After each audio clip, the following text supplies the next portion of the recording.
Look at me, all on time on everything.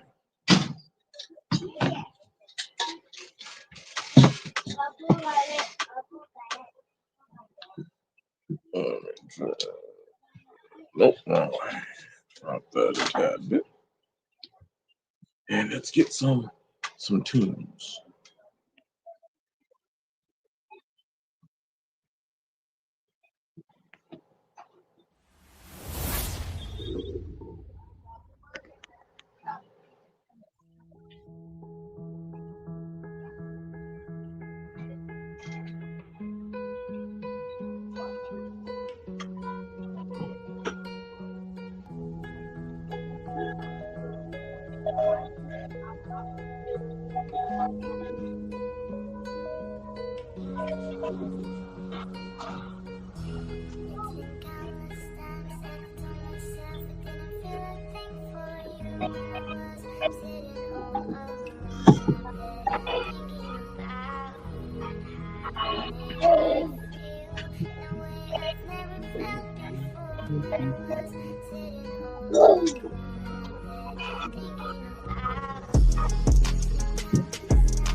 Metal set.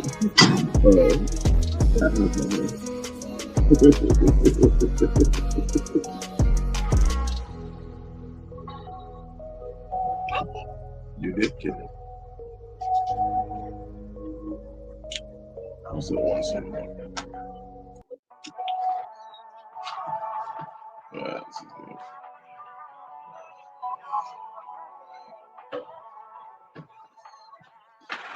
Yes, man. Eat money.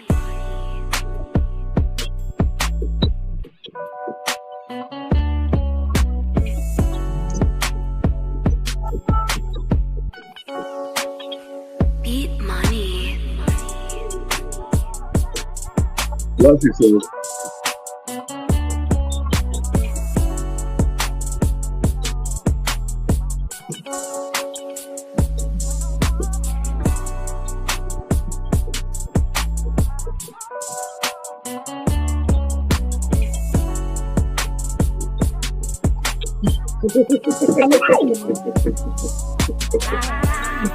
He's talking about it. He forgot to get trial, so when he's believe me, I'm not having fun. Stop the blocking it, okay?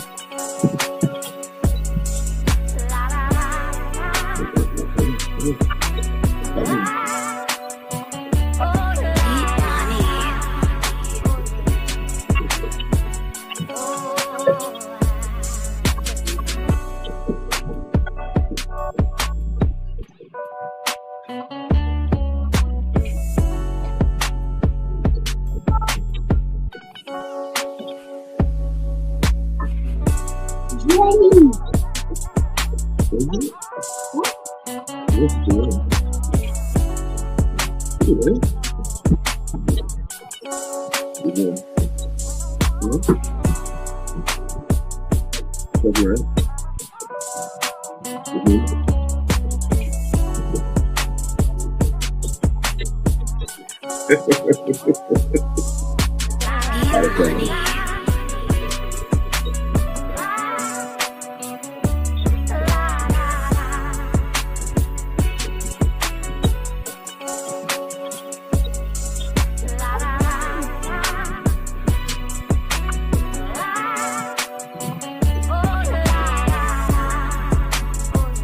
Yes, sir, brother. Man.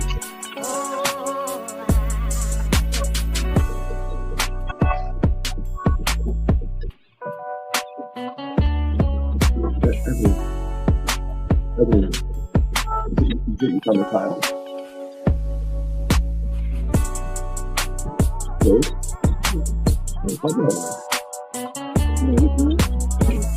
Beat money.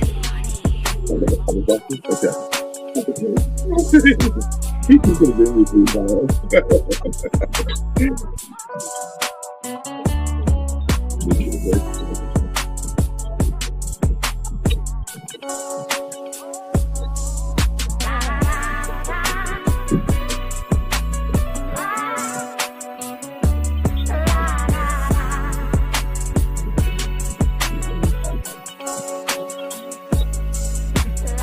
Oh, they're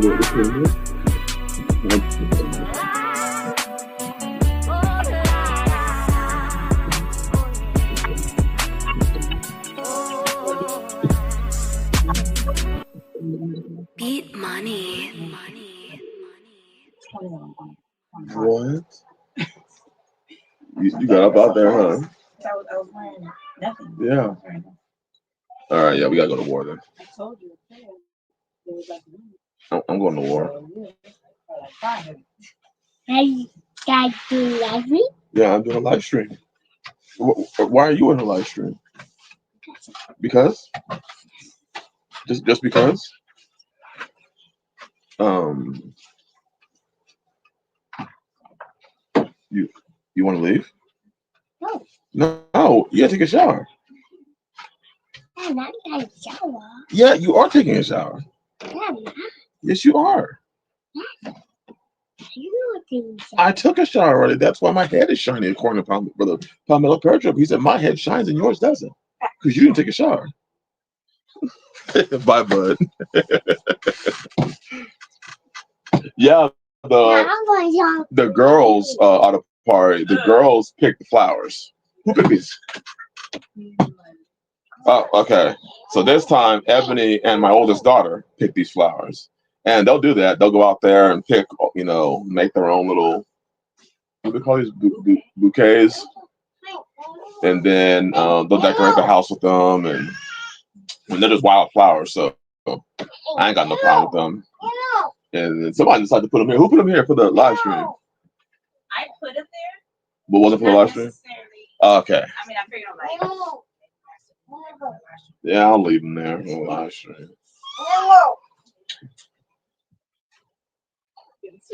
Hallelujah. We'll let a little bit more people come in the stream, and then we're gonna get her. Actually, let's do our Shabbat Shaloms. Out of price, I wasn't thinking it was you.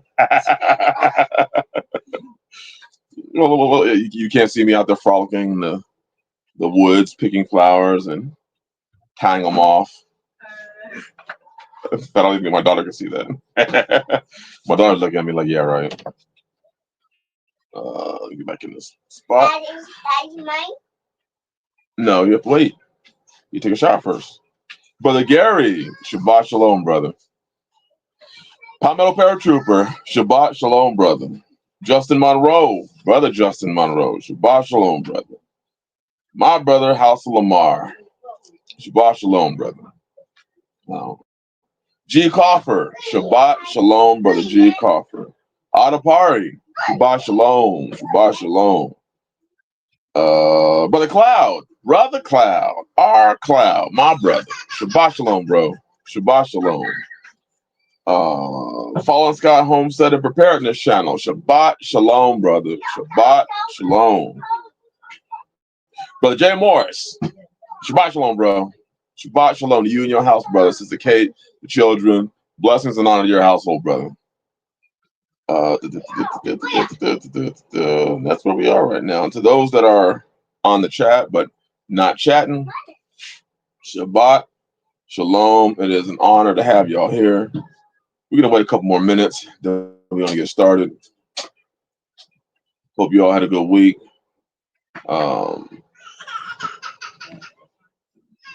I know I did. Productive week.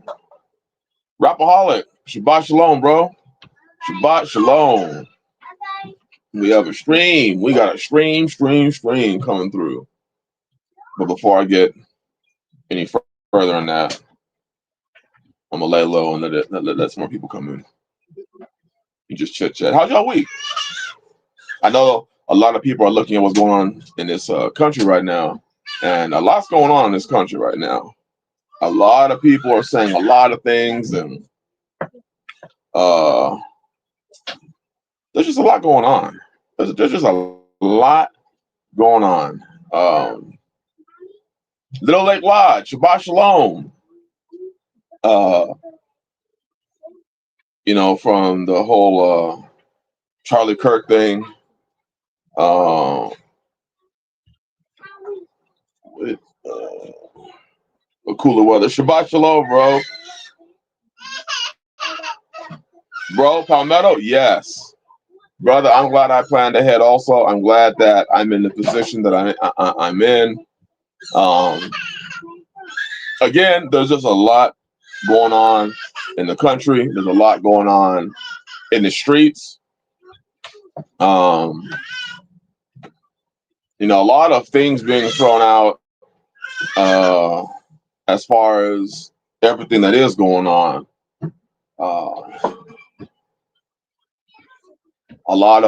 Just a lot of problems, if you feel what I'm saying.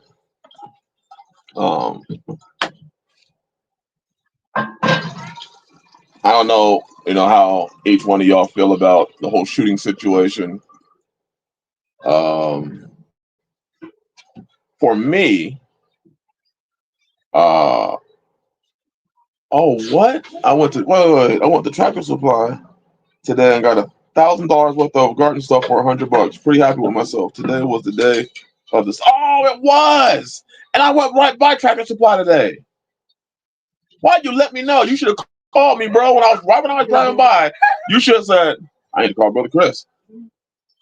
Damn, it was. Oh.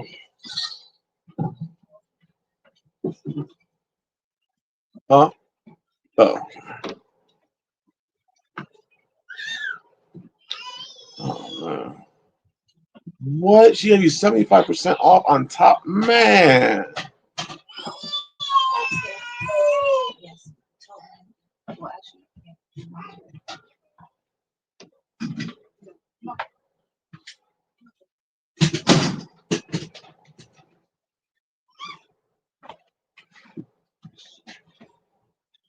All right. Why does it keep closing out my app? Start this damn thing again. The Charlie Clerk situation. I was saying, for me, it hits a little bit closer to home because my younger brother works and he's a contributor to TP USA, Turning Point USA. In fact, he just did a spoke at a memorial at Arizona State for Charlie Kirk. So when I see things like that happen, and knowing that I have a brother that my younger brother does go to colleges and does do some talks and debates, in regards to certain things that he believes in, and I'm proud of him for speaking on what he believes in. But it is scary to think that he's in that mess. He's in that mess. So I reached out to him, and he's doing all right. But it's just, it's deep. It's deep. Yeah, I did see that Walmart, they're clearancing a lot of their garden stuff out. Um, and I have most of the garden stuff that I need, but it is always nice, especially uh I love those seed trays. But now I'm at a point where I need like heavy duty seed trays because these little one season seed trays don't do it for me. They don't do it for me.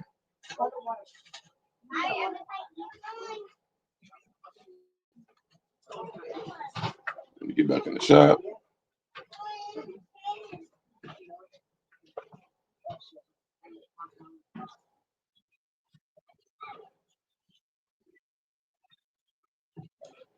Hallelujah. We about to get started. We about to get started. I'm just letting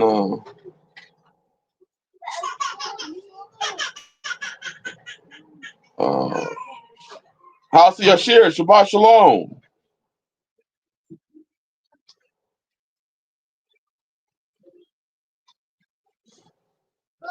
Hey, Jay Morris, that is the problem that I have, bro. Is that he spoke, and even if people disagree with what he said, it doesn't give you a right to do what you did. You know, what happened to the time that people used to be able to disagree and move on?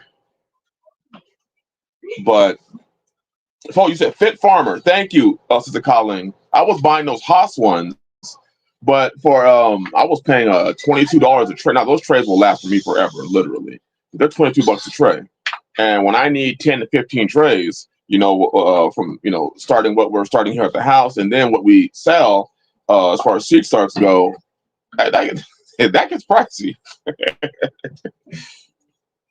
But yeah, it is bothersome, knowing that I have a younger brother that is in that, works for TPUSA, does talks and oftentimes debates. There was a debate he was going to do at UC Davis, I believe it was University of California Davis, and they shut it down because they had threats against him, and that was years ago. So it's very alarming. It is very alarming. I'm thankful he's safe, and I think that one of the things that we have to learn to do is we have to learn to listen. It doesn't mean we have to agree, but we have to learn. We have to be willing to listen to somebody else, and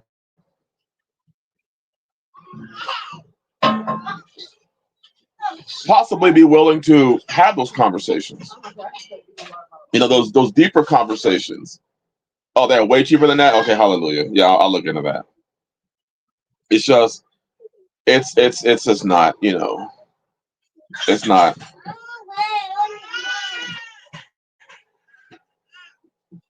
Right, Jay Morris. Yes, yes.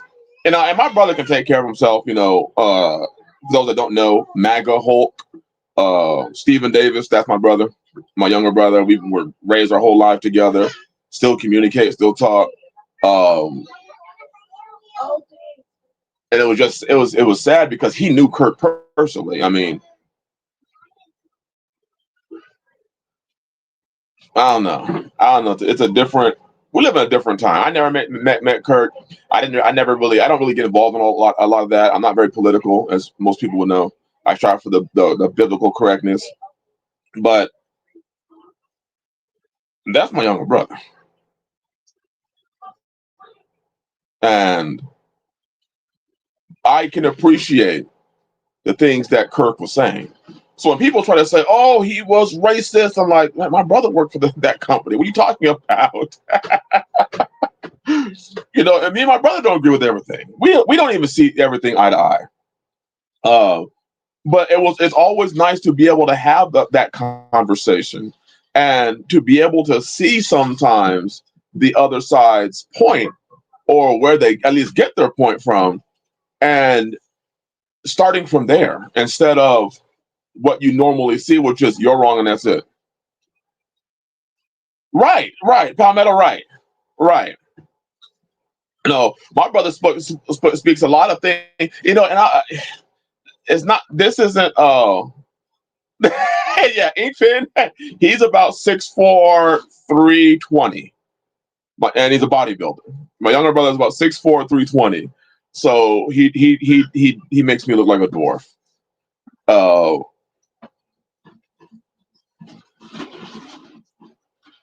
so I can appreciate, I myself appreciate what Kirk said. I can appreciate a person that challenges the norm. When he said that college was a scam, I was one of the first giving a standing ovation. All right, college is a scam. For the average person, it's a scam. In fact, I agree with a lot of the things he said. There's something, I even agree with some of the things he said about black people. Absolutely agree with it. That's when people say, you a sellout, you're an Uncle Tom. You can say whatever the hell you want to. Your people's words and put downs don't change what it is. It don't change what it is. In order for me to make a change in my life, as a man who has this color, as any man with any color would have to do, I had to look in and judge myself first. Isn't that what the Bible tells us to do? Judgment starts in the house of Israel first. So judgment should always start internally first. And then after it starts internally first, then it extends outwardly.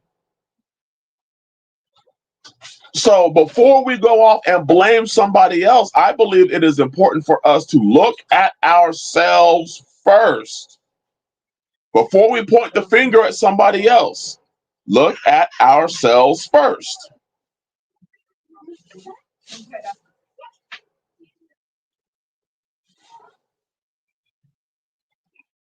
My phone's tripping right now.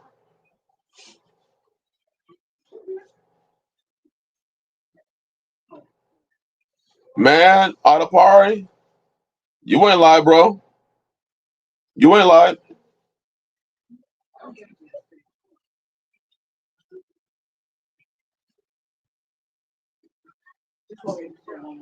Yeah, Brother Gary, I'm with Sister Colleen on that one. I'm suspicious of anyone who agrees with me 100% of the time. But as far as the grand scheme of things are, man, I never met the man. I have a problem where, and that could be for anybody. It doesn't matter what color the man is or any. If a person speaks and is murdered for his belief, we have a problem. That's where we have a problem. I believe a Satanist has a right to be a Satanist.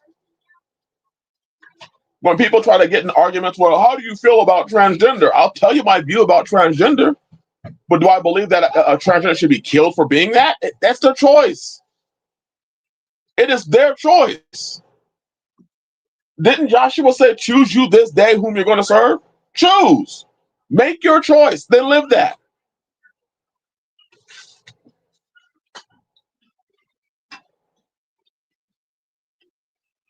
Right. Brother Gary, that's absolutely it. Mine's the Bible. I will judge a standard. My standard, my code is the book. And what that means then is just like the children of Israel did many times. They just didn't mess with the people around them. That was it. They didn't go on a crusade to try and cleanse the earth. Goodness gracious. They stayed where they were and said, this is our land, these are our people, and this is where we're going to rock it out.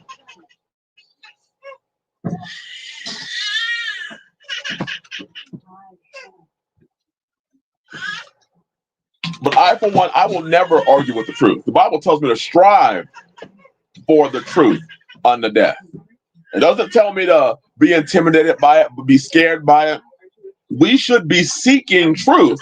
And sometimes truth will come in ways that we are not accustomed to and in ways that we don't want to accept. It doesn't mean it's not truth.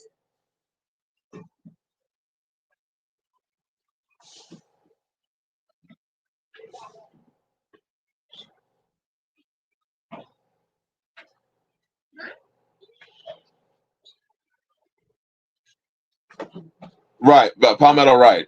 Nobody should be shot for their opinion.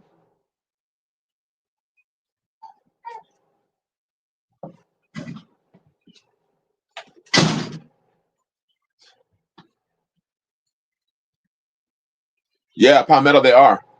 Yeah, but I know that firsthand. I know that for a fact. A lot of online political commentators are scared. And again, I'm not political. I've never voted.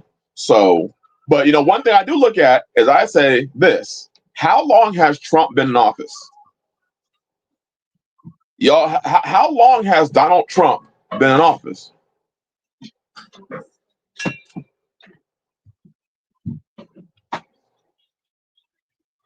There you go, Palmetto. That's exactly what I do, bro. That's exactly what I do. I pay attention. I do not participate. You want to answer that? How long has Trump been in office?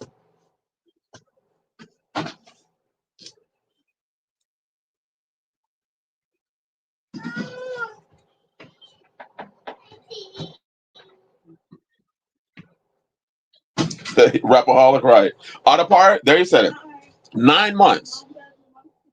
If well, yeah, technically, Palmetto, you you are right. 4 3/4 years, but here's one thing. Look at how much. I mean, this last term, 9 months, and look at how much has already changed. If this does not give a person the insight that maybe we should start preparing for something much, much, much worse coming, if 9 months yields us these results, what do you think it's going to look like in a year and 9 months, 2 years and 9 months, 3 years and 9 months? And hey, what if he decides to never leave? And some people will say, well, he'll honor. Hey, what if he decides that he don't want to leave? But if this is 9 months, I just think about you double this, and what kind of violence are we going to have? What kind of violence will come from this? Yanina FKA Peaches said too long. And the one thing is, I can appreciate everybody's opinion. I like that. Too long.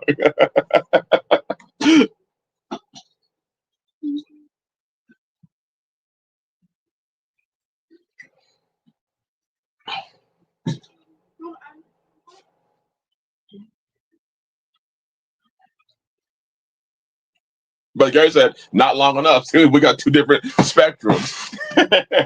For myself, I don't care. I don't vote. I never voted, never will vote. All I do is I look at who's president, and that lets me know which way I should start preparing. Which way I should start preparing my house. Had it been Carmela DeVille, uh, Cruella DeVille, had it been her, I would have been doing things a whole different way. But now it looks like I need to focus on certain things that I wasn't normally focusing on before. But I believe every single one of them are bought and paid for. You have left wing, you have right wing, you have the same bird. It's one bird. And there's two wings on the same bird. And believe it or not, both wings are needed for the bird to stay afloat. You need both wings. A bird with one wing ain't gonna fly. So both wings are needed. So when people start getting in these arguments, these philosophical or political arguments of this, that, and the other, I look at it and I say, it's all leading to the same place. It's just really how we're going to get there. Which one's going to be the captain of the ship when we get there? How's it going to look? But we're still headed to the same place. So my job is to be ready and understand that that's exactly out of part. He's just a puppet. That's all. That's exactly what it is, bro. Doesn't matter who it is. Sister Colleen, I wouldn't be surprised, sis, in 2 or 3 years, if this whole thing is turned upside down.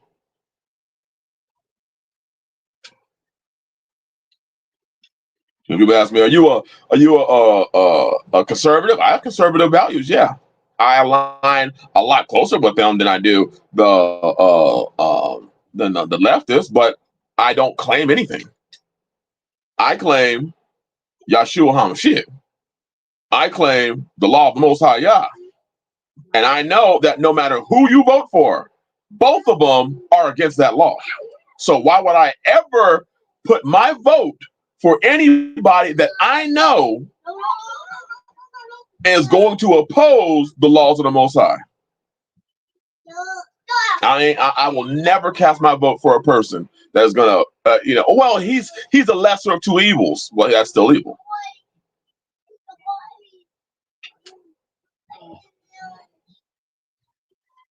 Right. That's right. I will not rubber stamp the heathen shit. I won't do it either, bro. That's where I draw my line. That's where I draw my line.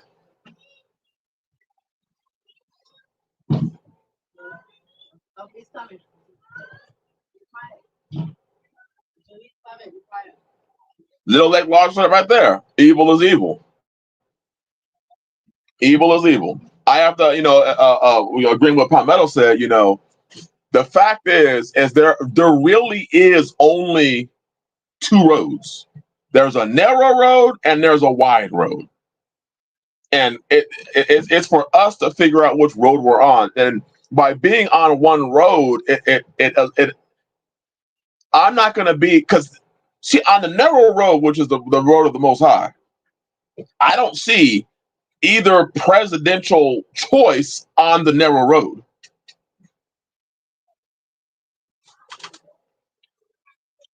It's the narrow road for a reason.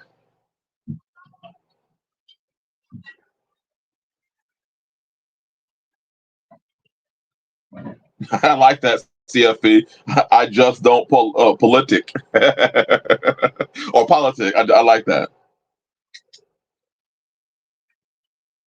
No such thing as lesser of two evils. Inkpen, I agree with you 100%. Well, this one, if we vote for him, he's not going to be as bad. What do you mean?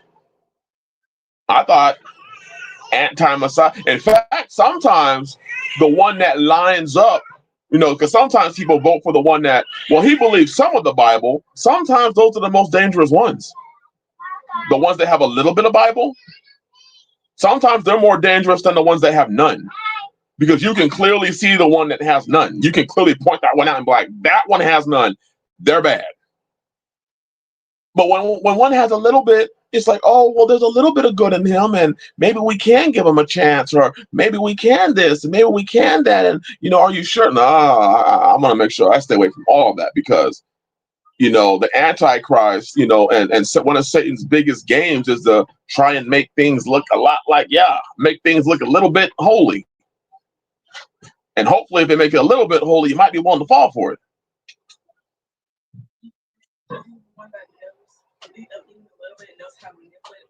My daughter just came in here and asked me, she said, do I think that the one that knows a little bit of what is good knows how to manipulate it? Yes. I think she's dead on. Where do you think all these so-called pastors come from? They know more of the word, or they know enough of the word that they can use it to make you believe that they believe like you. See what I'm saying?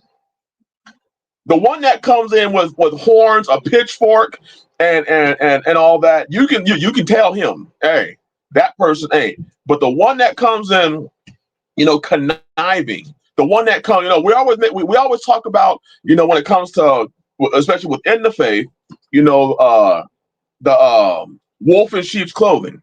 Well, wouldn't that be the one that looks a little bit good? We talk about pastors when it comes to that. So I look at it and I say the one that has a little bit of good is more dangerous than the one that has all bad.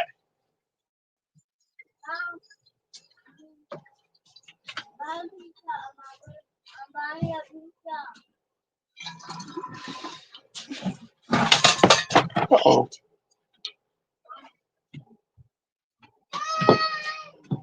I digress.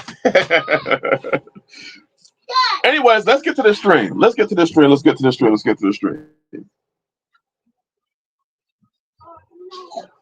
Waiting on aliens to come first. A pastor asked Trump if he had ever asked God for forgiveness. He said no. He said he doesn't bother with such things. Well, there you go.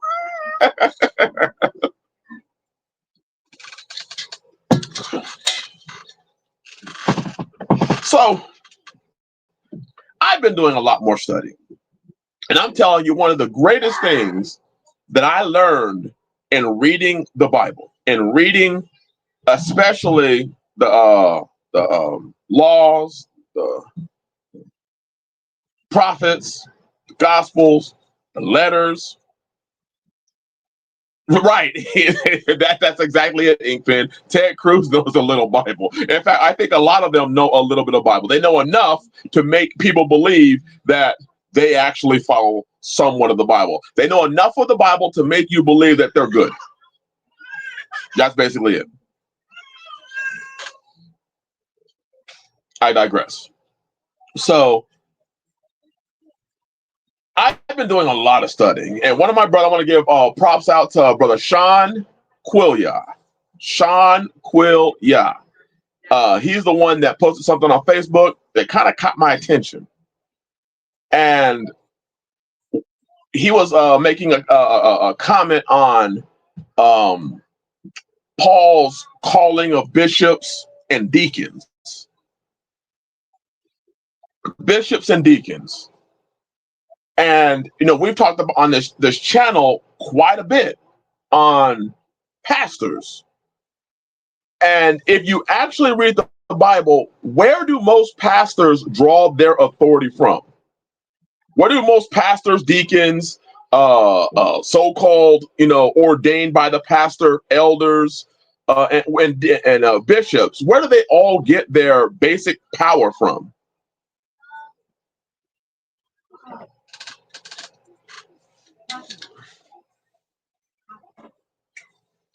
Otto said it.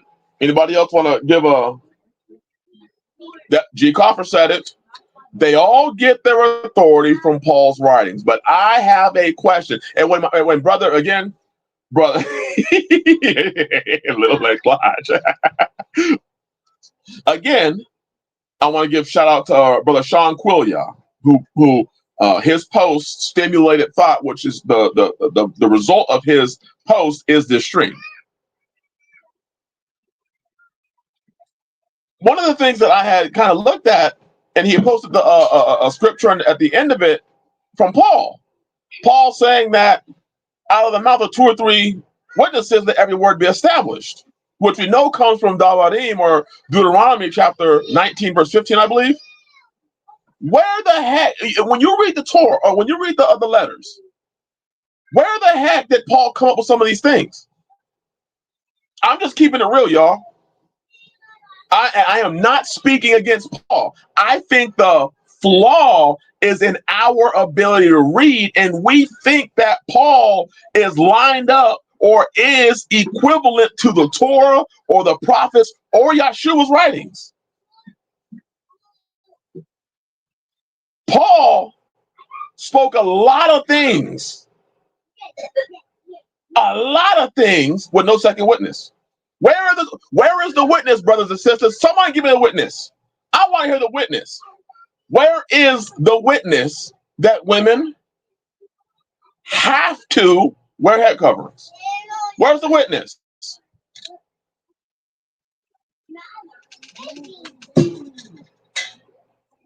Where's the witness that our heads are to be covered when we pray? Where's the witness?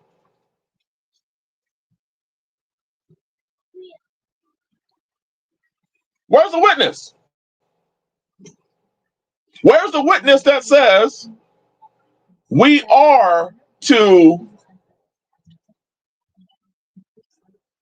abide as he,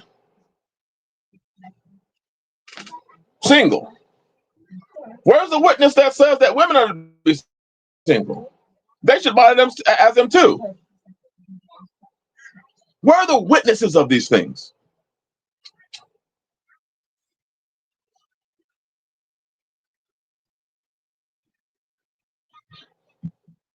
Anybody?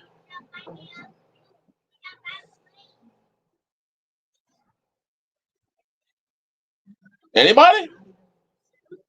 Let's go to some of these things. How about this? We have a particular ministry out there right now that likes to use the Acts account to say that all things are supposed to be in common. Where's the witness? Where's the Torah? Where is it in Torah that says that? Where?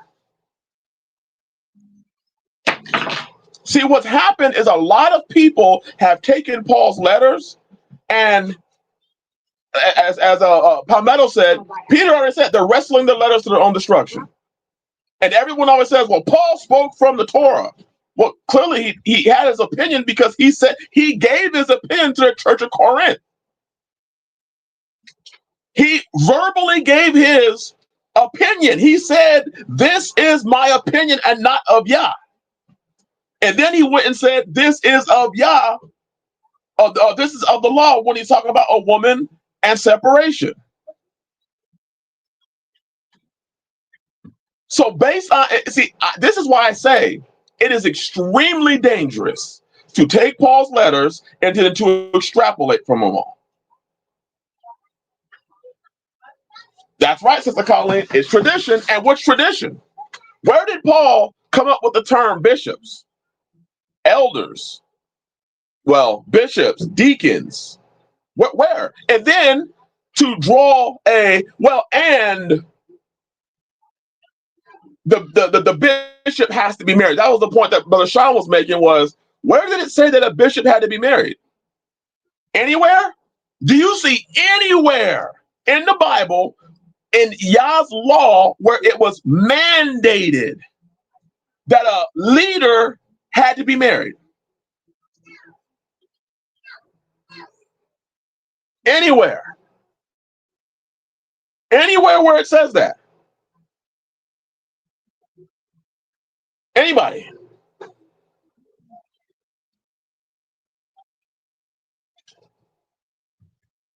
Brother Gary, you are absolutely right, brother. Right. There, hey, out of part, he sure did. He sure did. But yet Paul is saying that people should abide as he. So what we have to come to the conclusion of is and a lot of so-called Israelites will say, well, Paul was a pagan, he was a heathen. I'm not saying that. I'm not saying that. What I'm saying, though, is that Paul is coming from a different way of thinking. And it's dangerous to take his words and start developing doctrine from what Paul said. It is dangerous. I say when I have discussions with a lot of people, one of the first people they use as an example is Paul. And I'm like, wait a minute. Why can't we use Yahshua as an example? Why are we skipping Yahshua and running to Paul as if he is the example model Israelite?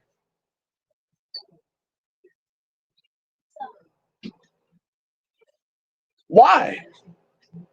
Why is it when you talk to people about head coverings, the only place they know how to go, and I've heard people even take Paul's letters where he commands certain people to do certain things, and they will teach it to the church as if it's thus saith Yah. Did Paul actually create those positions, or did the Greek translators do it? I think it was both, brother, to be honest. I think that there's a lot to be said about, here's something. According to the law, where are the feast days supposed to be supposed to be done?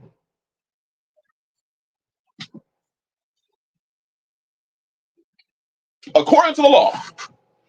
45 minutes later.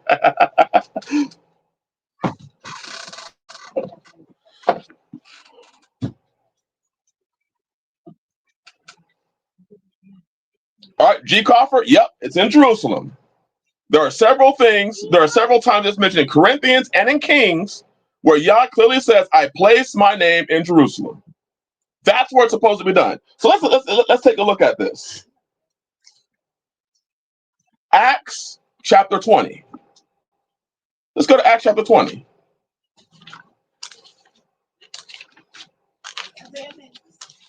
And this is why I say we have to be very careful.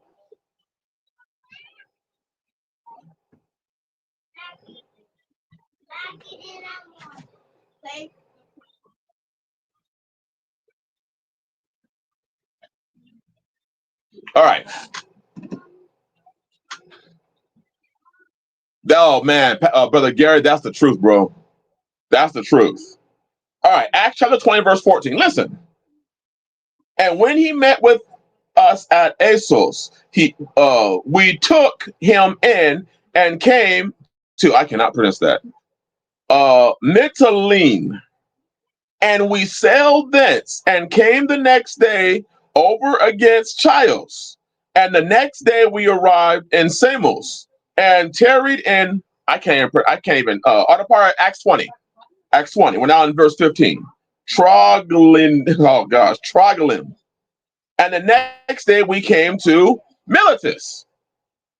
For Paul had determined to sail by Ephesus because he would not spend the time in Asia.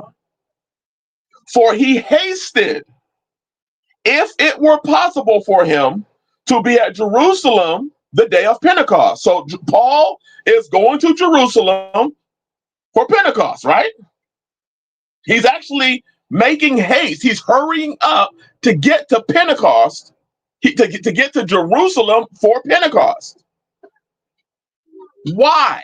Why is Paul hurrying to get to Jerusalem for Pentecost? Why is he doing it?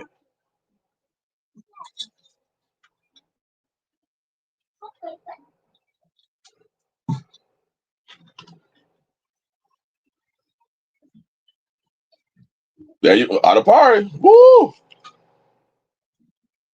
Woo!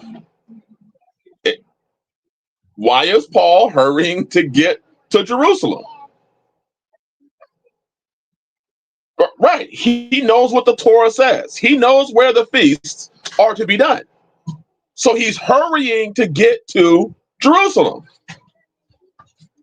Now let's ask the next question. Let's look at something else. Let's look at Romans chapter 14.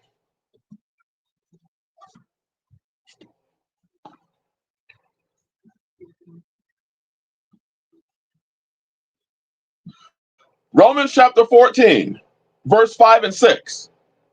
Now, mind you, Paul knows what and where he's supposed to be doing these things. Romans 14, verses 5 says, one man esteemeth one day above another, another esteemeth every day alike. Let every man be fully persuaded in his own mind. He that regardeth the day regards it unto Yahweh, and he that regardeth not the day to Yahweh he doth not regard. He that eateth, eateth to Yahweh, for he giveth Yah thanks, and he that eateth not to Yahweh, he eateth not and giveth Yah thanks.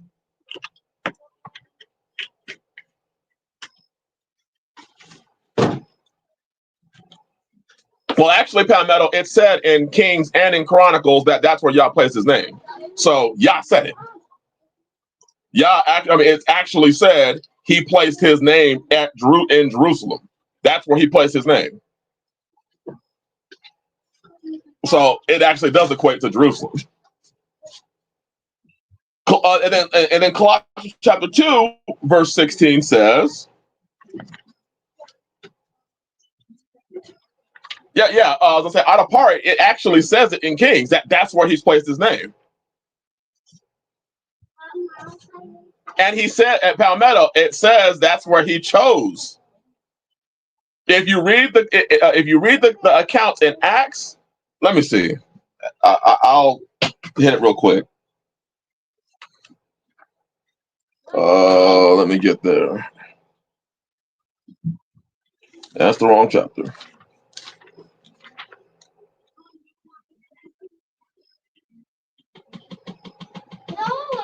Okay. Second Chronicles chapter 6, verse 6. But I have chosen Jerusalem, that my name might be there. See, he chooses Jerusalem, that his name might be there. He chose it, and he wants his name to be there. And I have chosen David to be over the people Israel. 1 Kings chapter 11, verse 13.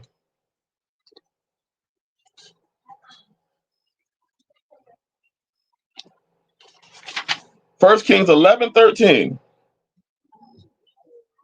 Howbeit, I will not rend away all the kingdom, but will give one tribe to thy son for David my servant's sake, and for Jerusalem's sake, which I have chosen. So he's telling you, this is not mentioning anything about his name's being placed there. He's letting it be known straight up, I have chosen. Verse 32 and 33. But he will have one tribe for my servant, same chapter, 1 Kings chapter 11, verse 32.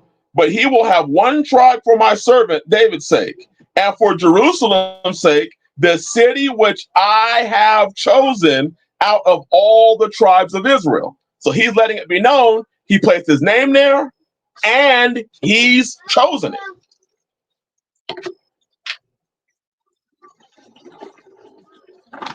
It was chosen. He placed his name there, and it was chosen.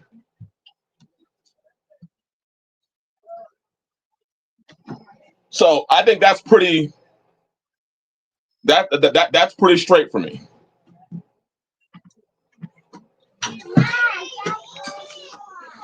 So, but back to what I was saying about Colossians chapter 2, verse 16. Damn it. Colossians 2:16 says, let no man therefore judge you in meat, or in drink, or in respect of a holy day, or of the new moon, or of the Sabbath days. Now here's my question. If he knew that he was supposed to be going to Jerusalem, why didn't he just tell all those that were there what the feast days were and how to do them? Why did he tell them we should be going to Jerusalem? Why does he then turn around and say, hey, don't let nobody judge you for how you do it? Palmetto, here's what I will say. I challenge you to show me that. All I want is show me that verse. Show me the verse where it says Yah chooses a different place for you. Now, what he does for you is up to you. But here's what I will say. He said where it's supposed to be. That's what he said. Now, what any man chooses to do is none of my business. But where he said, and if he does not change, then that would be the question of, so are people getting personal and private interpretations? And if you are, hey, that ain't nothing to do with me.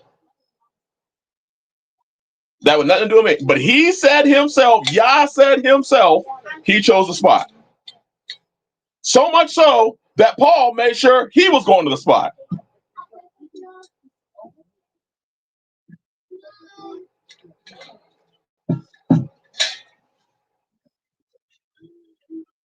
So that's what if a man comes to me and says, hey, Yah told me this. If Yah told you that, and if Yah gave you that command, then there's nothing for me to fight. Yah gave it to you. But I can go by what I read. And that's what I will go by. That's my stance. That is my stance on everything. Because I am not the Holy Spirit, and I will not fight against the Holy Spirit, and I will not strive against the Holy Spirit. So if the Holy Spirit told somebody something else, cool. I've had people tell me the Holy Spirit told them they can eat pork. I'm like, well, if the Holy Spirit told you can eat pork, all right. All right.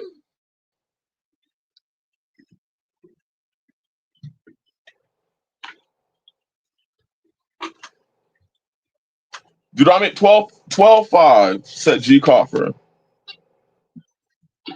12:5. But unto the place which Yahweh your Elohim shall choose out of all your tribes, and we just read that he did that out of all their tribes, to put his name there, even unto his habitation shall ye seek. You shall seek where he placed his name,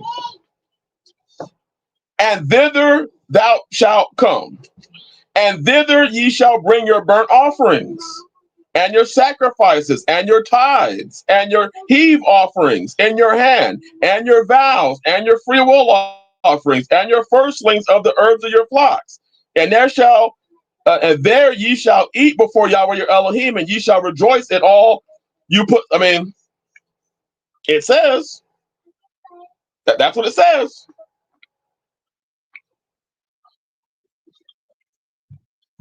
But again. And I had a conversation with a brother that I really trust, and we had a conversation on the feast days. We will not go into it in this channel, on this chat. We will not go into it today. We are going to have a conversation about that. It will not be today.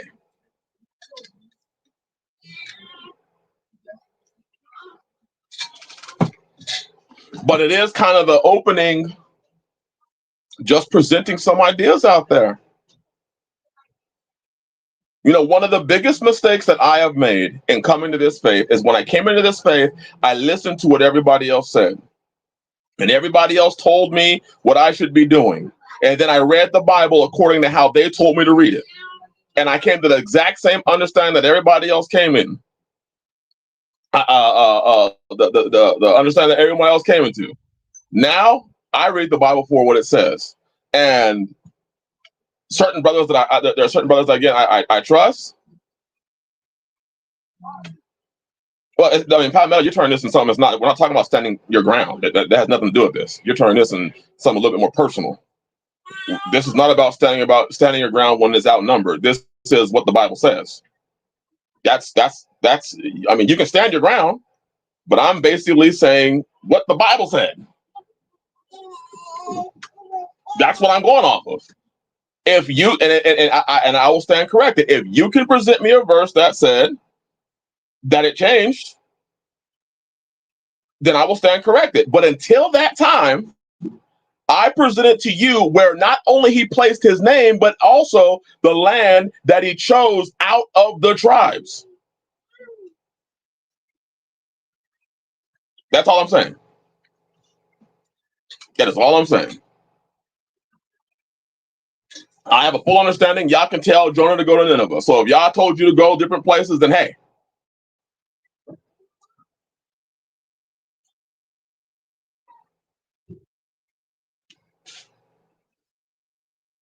Oh, yes, sir. Yes, sir. I feel what you're saying. Okay. My apologies, bro. Yes, sir. Yeah, too many people do go along to get along. Yes, they do, brother. And I know that you're not that person, bro. That's one of the reasons. That's one of the things that really why I think we connect so deeply is you're not a person that's going to go along to get along, and I deeply respect that about you. Absolutely respect that about you, because that's what I believe that a lot of people did. You know, when you think about the law and the Torah, when you think about these things, what happened? What's really happened as far as our walk? Most of us came into the faith and we came in through some other person, which means we literally took on the beliefs that that person had. So let's say a person believed that let's say polygyny was wicked. So we came in and we were told polygyny is wicked. You took that thought and that's what you believed. You were told that a lot of brothers in this chat right now came in and they heard all things in common and they heard it preached on how wonderful it is that all things are going to be in common. And what happened?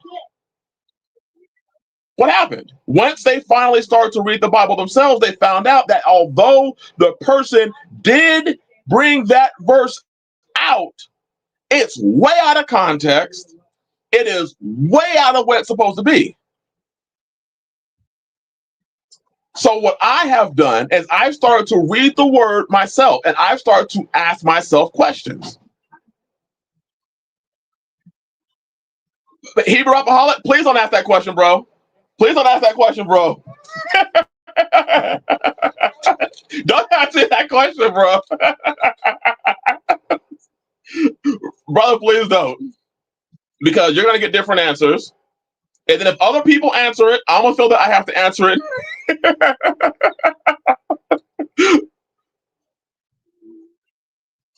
Because I can guarantee you, bro, that my answer will probably be different. I will guarantee you that my answer will probably be different, which means it's going to swing the way the stream is going completely. Oh, gosh. Don't do it, Rapaholic. Don't do it. Don't do it, bro.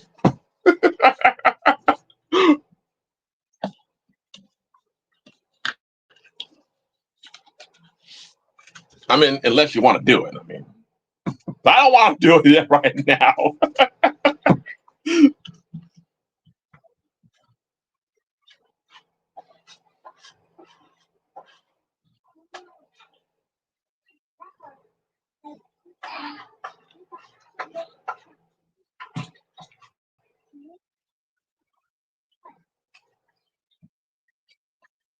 Yikes.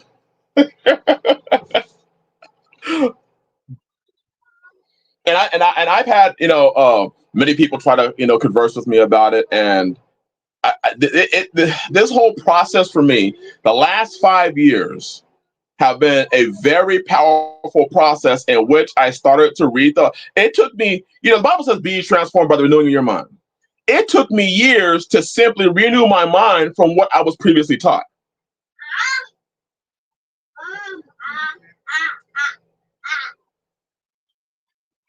Just to be clear, I have no problem going if that is what the law says to do. Rapaholic, I mean, that is what it says to do. But also by seeking out other informational sources in order to avoid getting locked into your own personal echo chamber. But see, that's the problem. The problem is when I came into the faith, that's all I was in, is an echo chamber. An echo chamber of everybody saying the same thing. Everybody said the same thing. Let's just go here. That, hey, G Coffer, that's exactly it. If Yah said Jerusalem, he meant Jerusalem. That's what he literally meant what he said. Now, here's the question that we have to ask. How important is obedience?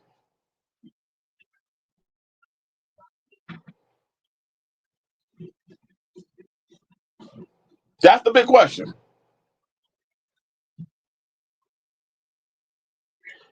There you go, Overbus. When there's a question, are we not supposed to ask Yah's spirit to guide us? I think I think the problem that we have is that when we have a question, we immediately hop on our phone and ask somebody else.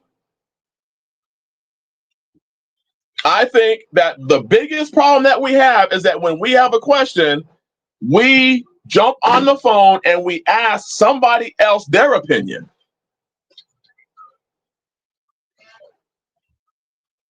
What about Goshen, the wilderness? The feasts were kept outside the land. Technically, brother. Okay, let me ask a question. Dang it. How many Passovers are there, brother?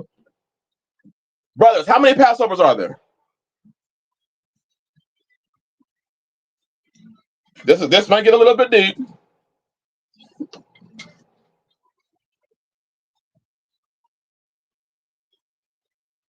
There are 2 Passovers. Now, how many times did it happen? Let's ask the question. Are we keeping the Passover or are we keeping the memorial? The Passover technically was in Egypt. It happened one time. The angel of death passed over, right? That happened one time. What we are keeping is the memorial. We're not keeping the Passover because it only happened once. The angel of death, it was once. Oh. We're doing a memorial. So when people say, well, we have to keep the Passover, it's already done. The only thing you're doing is a memorial of it. That's right. Brother Jerry said it. When Messiah was crucified, that was another Passover. He became the Passover lamb.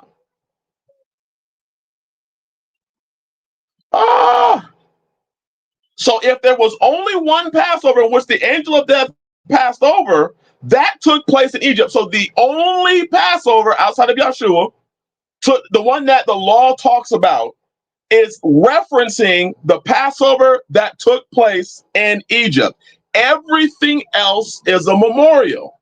Now, question: if, and this is, I position this question to all my brothers in sincerity. If we're told to keep the Passover in Jerusalem, but yet other people kept it They kept it in the wilderness or whatever. What does what they did have to do with what you read and what you know? That's my question. Because it seems that we have a hard time. This is my personal opinion. Again, I don't want to go deep into this. It seems that we have a hard time listening because we see other examples and we say, well, see, they did it. But we were told to keep it at a particular place. When I read the book, when I pick up the Bible and read it, it says that it's supposed to take place in a particular place. And then there are certain things that have to be done in order to do it. So if you can't do it because you're not there, then what do you do? What do you do, brothers?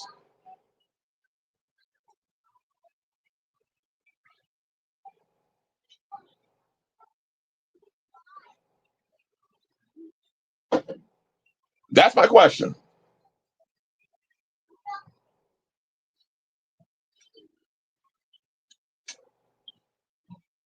Can somebody answer?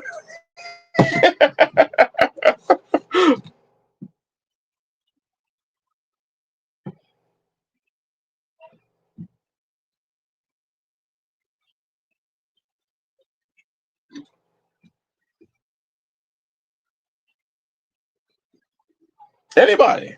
I'm open for conversation. I don't want to. I don't want to bring out all the other verses. So please, let's take it at the surface scratching.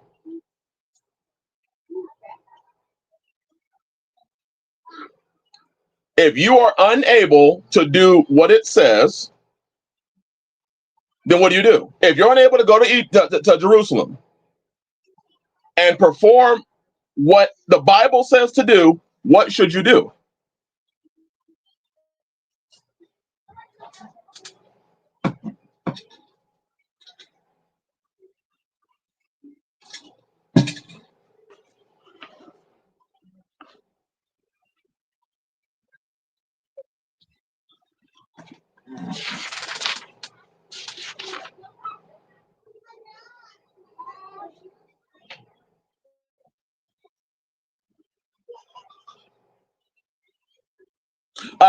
Okay, Adapare, remaking the question. And so if Yah says you are to do this thing, and this is how you're supposed to do it.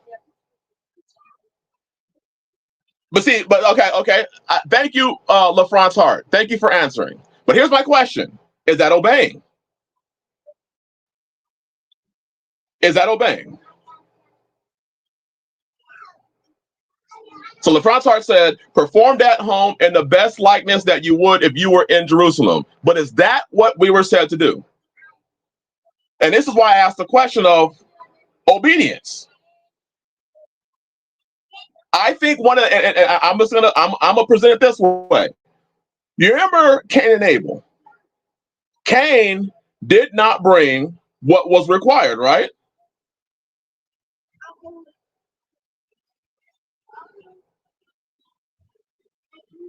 So how many of us, just asking, how many of us think that doing the best we can is obeying? What do we say?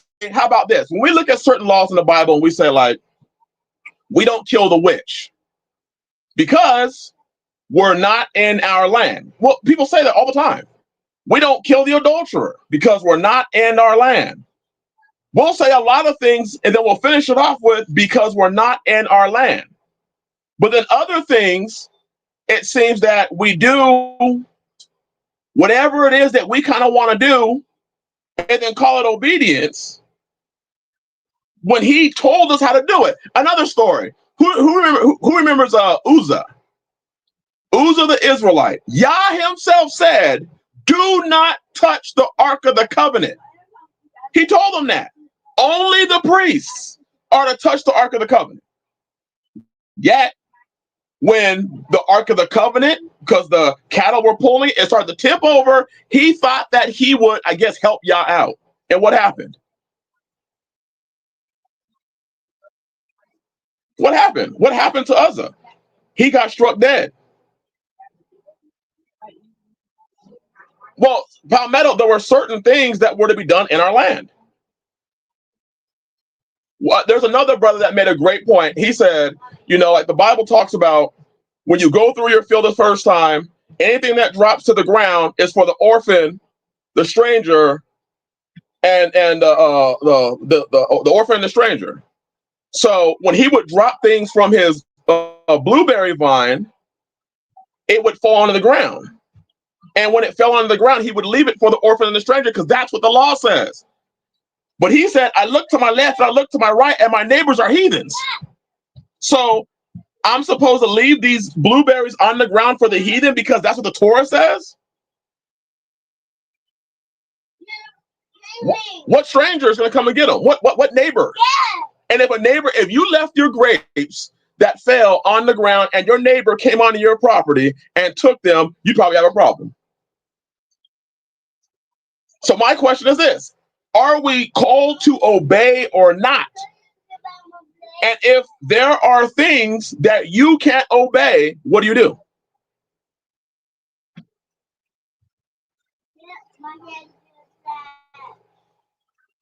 What do? Especially if you can read the commands and you know what the commands say, and you say, "Oh, well," like for instance, the because when people say like, "Well, we just do our best," that sounds like Christianity now. It sounds just like Christianity when we say we're just going to do our best.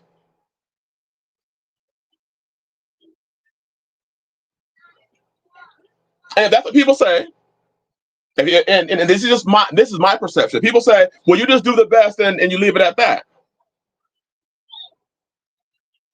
Is that really, from what I read, is that okay? Is it okay for us to just do our best? What's our best?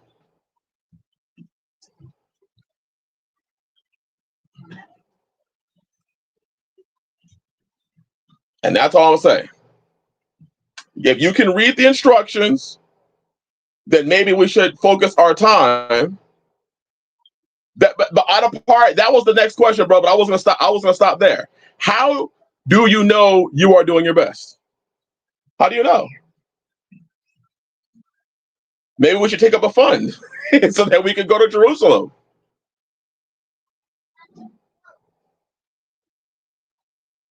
But when we read the law, there's a lot of things that we read in it.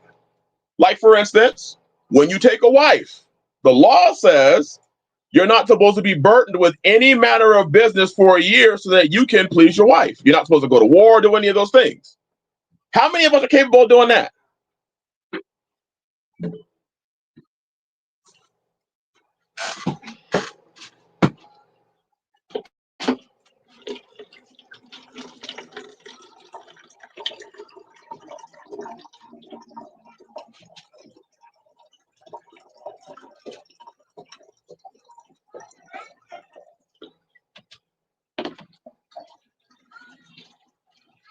Overbust, that's the next point. How do we even know we have the right calendar? There's a lot of questions. And this is just my perception, bro. The perception I get is what we basically do is we say, well, we're just going to do whatever. We'll choose the day. I can look across the street and that brother over there is doing on a completely different day than I am. But you know what? We're just going to do the best we can. It's like, it's like fucking hand grenades. We're just throwing hand grenades. And if we get close enough, I'm satisfied. I'm good.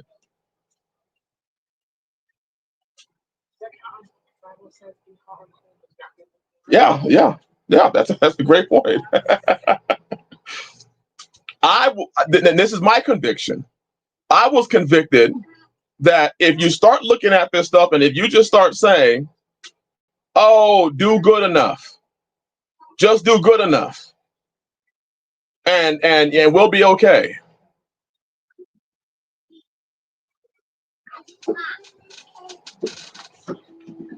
That's just what I look at and I say.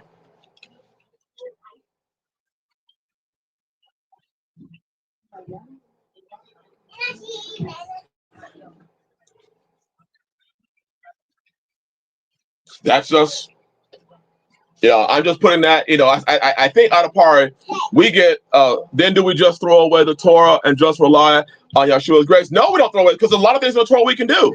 Like, you don't have to, the Bible gives us a law on not sleeping with your wife when she's on her period. Right? Can you do that? Yes, you can do that. The Bible says, do not sleep with your mama. Can you do that? Yes, you can do that.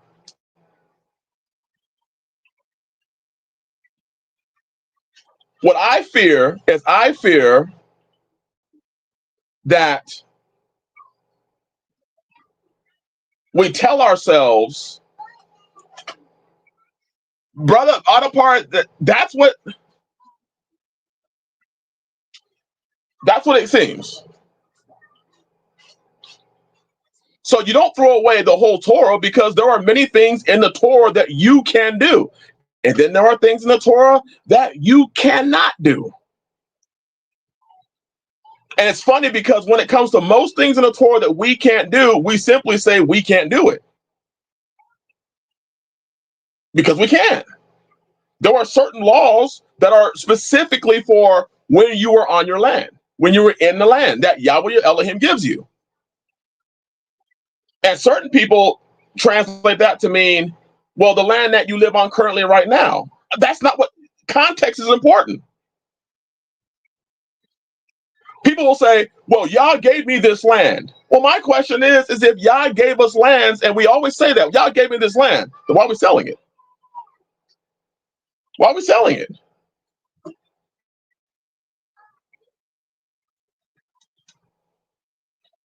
To sin voluntarily bad. To sin without knowing it is sin, Yah will have mercy. If he chooses to have mercy, and there are witnesses in the Bible about this. I absolutely agree, Adapar.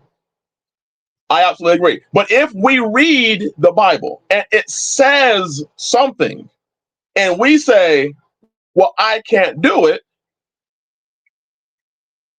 then yeah, you are the priest of your home. You're not the priest. You're not a Levite. There's a big difference. We are the priests of our homes. Absolutely. We are not allowed or commanded to do the sacrifices.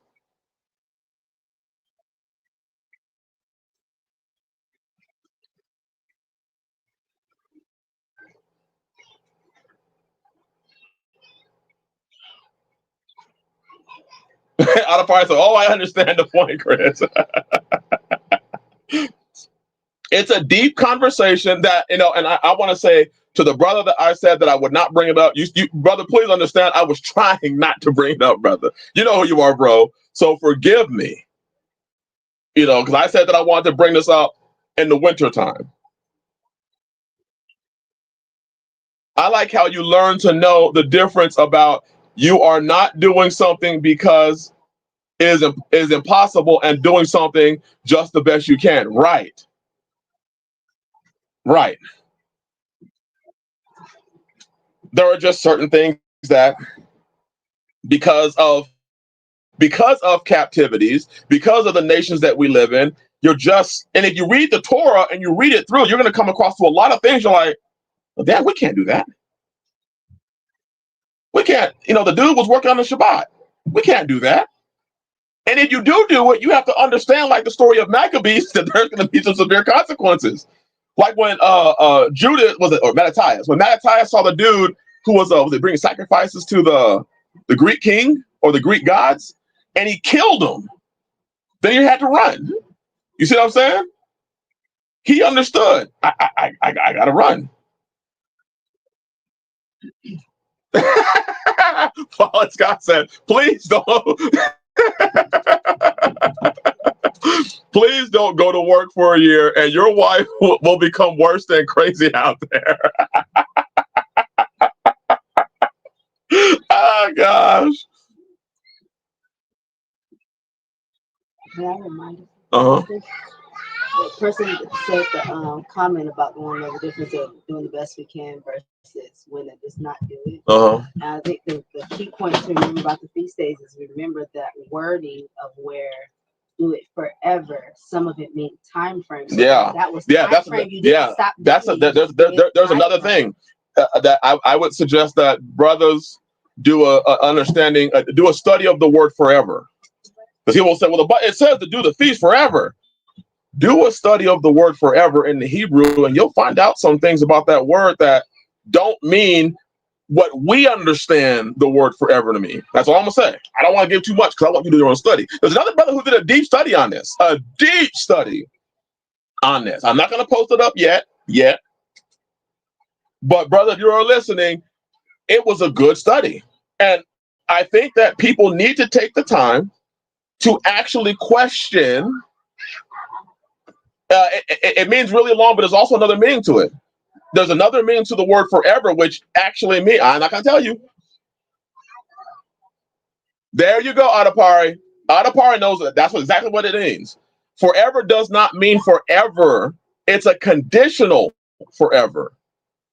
There's a time frame. There is a forever that is just forever, for eternity. But then there are other definitions for the word forever that mean for a set period of time, which y'all need to do some studying. That's all I'm gonna say. You need to look behind some of these words, especially in the Hebrew, because we think that we know because we listen to this teacher or this teacher or this teacher or this teacher. If you get what I'm saying. Yeah, well, Palmetto, you are right. Throughout all your generations. So does that? No, I'm not going to go there. I already get where. See, that's what I'm saying, and that's what the brother warned me about.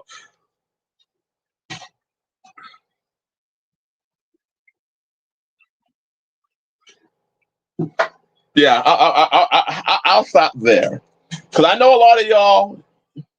I know where y'all are, and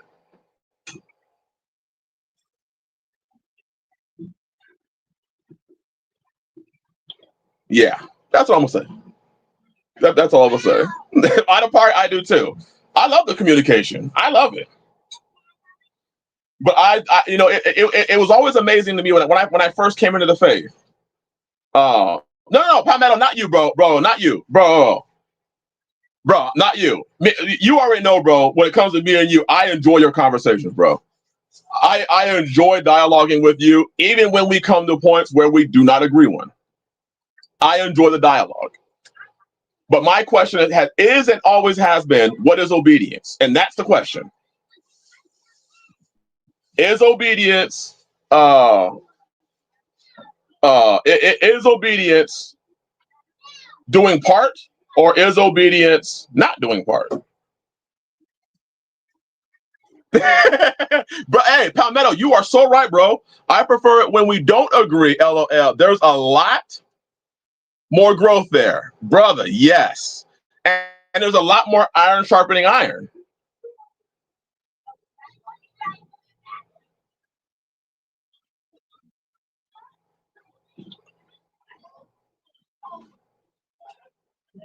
Well, then, brother Gary, it wasn't for you then.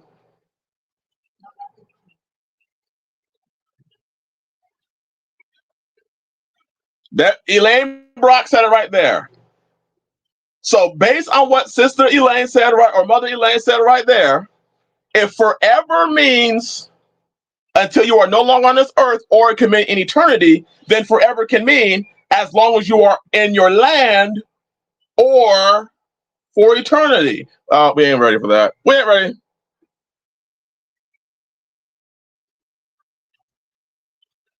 Hebrew Alcoholic said, does effort play into obedience? That's a great conversation, brother. What is obedience? When we look at the mother and the seven sons in the book of Maccabees, obedience of not eating pork literally meant you're gonna die. It really didn't matter what effort we put into it. You're gonna die.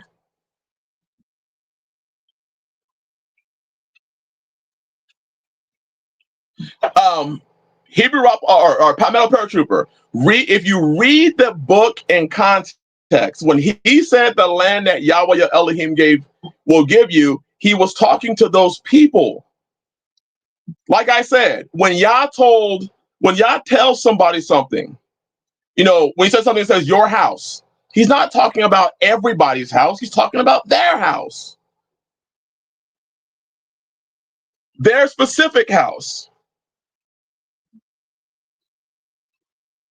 So when one of the things that we know about the land that he gave you is the land was supposed to be flowing with what? Milk and honey. Now, if people's lands are flowing with milk and honey, I'll shut up. But we can understand that the land was supposed to be flowing with milk and honey. So keeping it in context, I believe, is very important.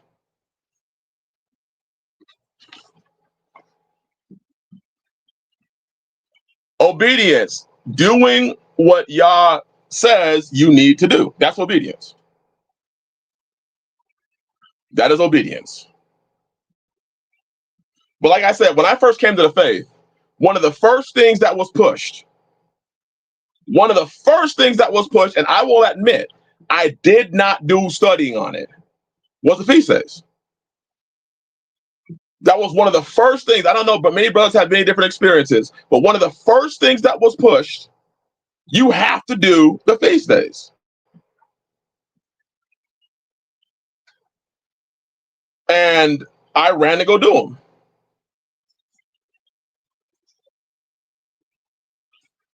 I ran to go do the feast days without question. But then questions started to arise. Look, but Brother Cloud said the same thing.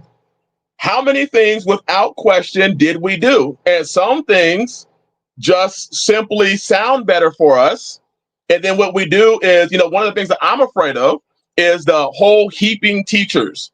The guy that I listened to him because when he first talked about it, he didn't say what his stance was. He didn't say, my stance is this. So I was listening to him based on where I already was, and I thought he was actually going to take the opposing view. That's why I listened to him, because I like to listen to people that have opposing views. So it helps me in my growth. I was surprised at the view that he took.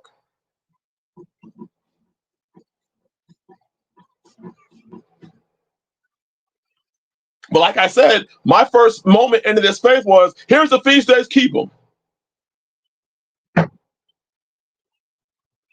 Here's the feast days, you have to do them. I'm like, whoa, what are they?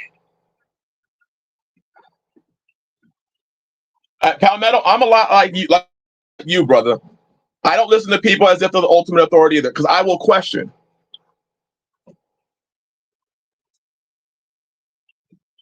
I will question. And one thing that I do not want to do with the Bible is I do not want to try and I like to go based off what it says. That's it. That's what I try to do. Go based off what the Bible says, and that's it. But I already know that I've been influenced by other churches, camps, ministries. Get that bug right there. Oh, it's underneath.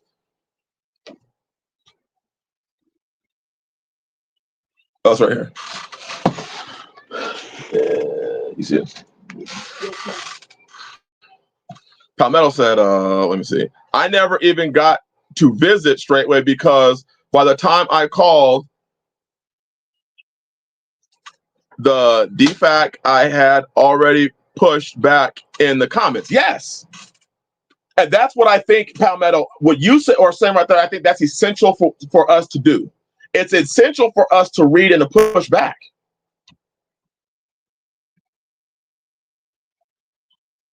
Out of part, that's what I get. It's written. That's what I get. It's written in the Bible. And he said how to do it. Now, for me, it hit me hard because I did not want to get into the practice of doing what I considered good enough. or doing what I consider my best, because that's a very relative term. Because could I technically, year by year, save up enough money to take my family over there?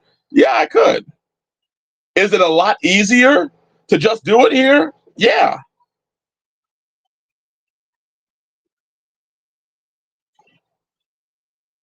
Well, see, Palmetto, I disagree with that. I have not a full disagreement, but I have a disagreement of doing your best is better than doing nothing.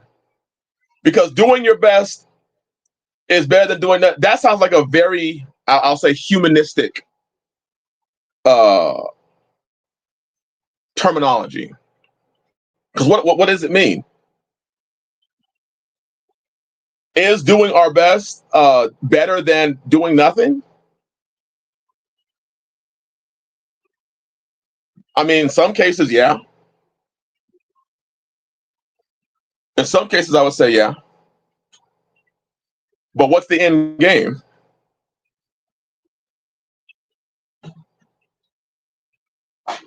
That's what I mean. It's very subjective. It's very subjective. Absolutely. Of what our best is. I don't.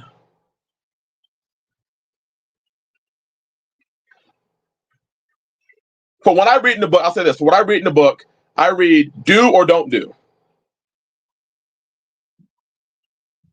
Yay, nay, hot, cold, no lukewarm. When people say, well, I'm doing my best, that seems to fall in that lukewarm. Well, I look at it like if my wife came home and said, I cheated on you, and I did my best to not do it.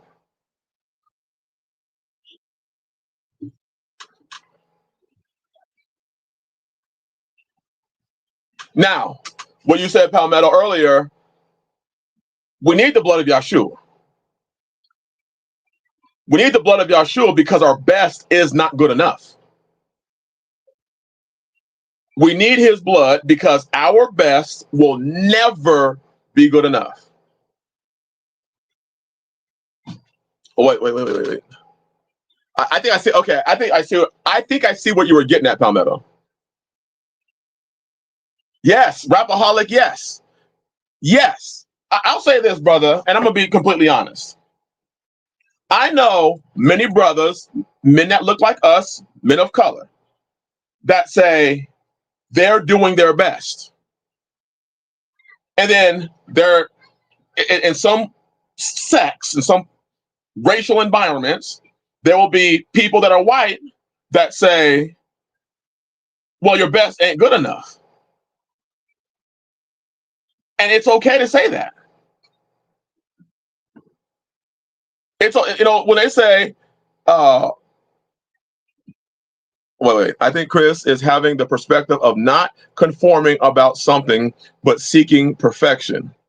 And you are having the perspective of walking into perfection step by step. Those are not opposed. Adapari, I agree with that.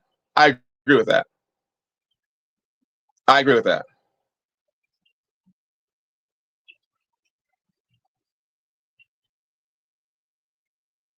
If you if you tell your children to go pick eggs and they go to the coop and no eggs were available that day, then did they disobey you? No, because there's no eggs. I mean, that's pretty obvious. But that would also mean that if there are 10 eggs there, they ought to bring all 10 eggs back. They're not to leave 2 eggs there.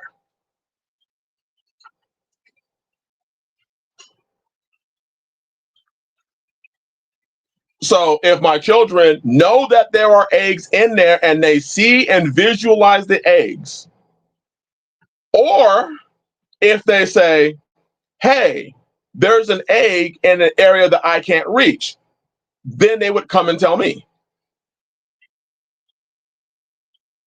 They would come and tell me, hey, there's eggs in there that we can't reach. And I say, okay, I'll go get it. But it's disobedience if they see eggs that are right there, because technically there's a lot of things that in the Bible we can do. Now, would there be an extreme punishment if we did do it? Absolutely.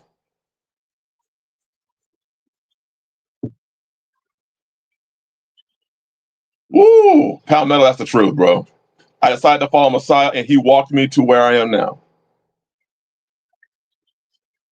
Yes, Adapari said it right there. People can use doing my best as an excuse. And you know what, Palmetto, I'll apologize to you, bro.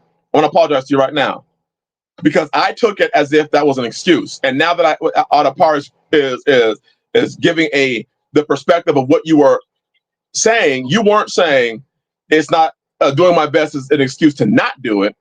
You're saying doing your best is you striving. And I took it the wrong way, bro. So I want to apologize to you, bro. That's on me. Brother Nick, Shabbat Shalom. But I just, these are the things the questions I ask. When Yah tells us to obey, what are we supposed to do? So striving to do their best is not disobeying. Well, of course it wouldn't be. I mean, if there's no eggs in there, their best is to go in there and look for the eggs. They can't bring what's not there.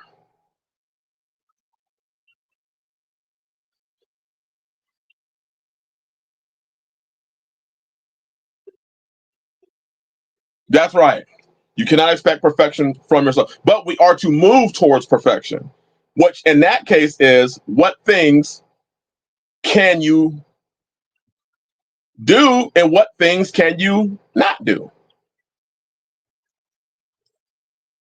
And I think that it's just a different perspective that a person comes into thinking of it. Some people say, well, I can't do it, but I'll try. Some say, I can't do it, I'm not going to try.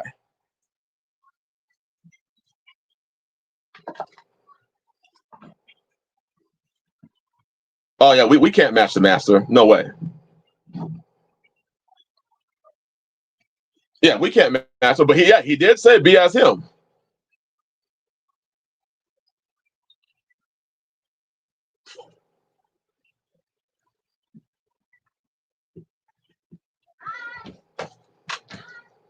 So Palmetto, I think I understand where you're coming from.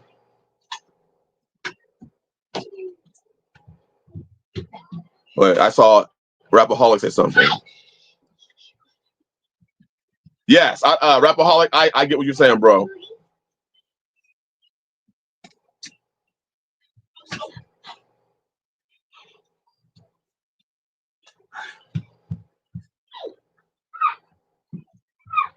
Man, there's some good comments. I'm sorry, y'all. I'm trying to get all these comments.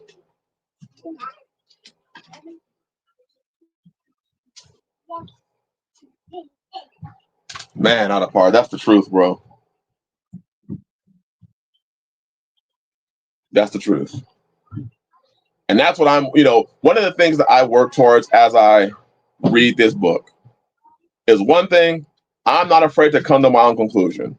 Thing number two, y'all might be surprised. I spend very little time running to the internet to find what other people think to justify my thoughts.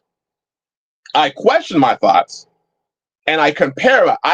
So what I mean by that is I do not, when I go to the internet, I listen to people that I know have opposing views that I do.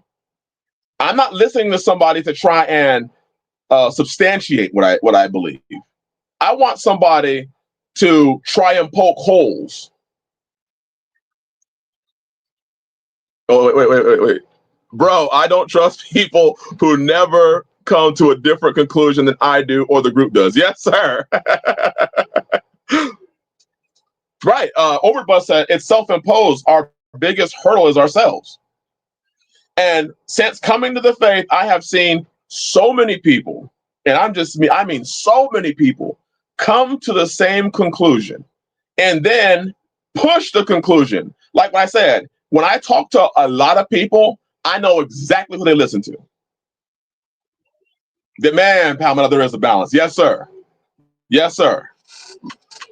Man, that's good, bro. But I've listened to a lot of people. Yes, that's right. You have to be willing to listen and willing to question. That's why I don't spend time just following along. That has always gotten me in trouble. It has always gotten me in trouble that I just followed along. Well, Pastor so-and-so, or this teacher right here, look what he said. No, I don't need to know what he said. I don't know. I don't need to know what this guy over here said. Because most people are simply coming in, drawing the same conclusion that that guy said, and then because you come to a different conclusion, they're like, oh, you're wrong. You wicked. Am I?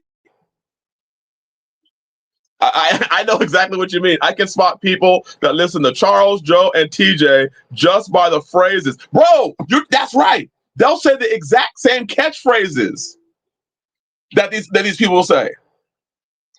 Brother, you ain't lying. They'll say things like, uh, you know, the king's coming. I'm like, well, I know where you came from now.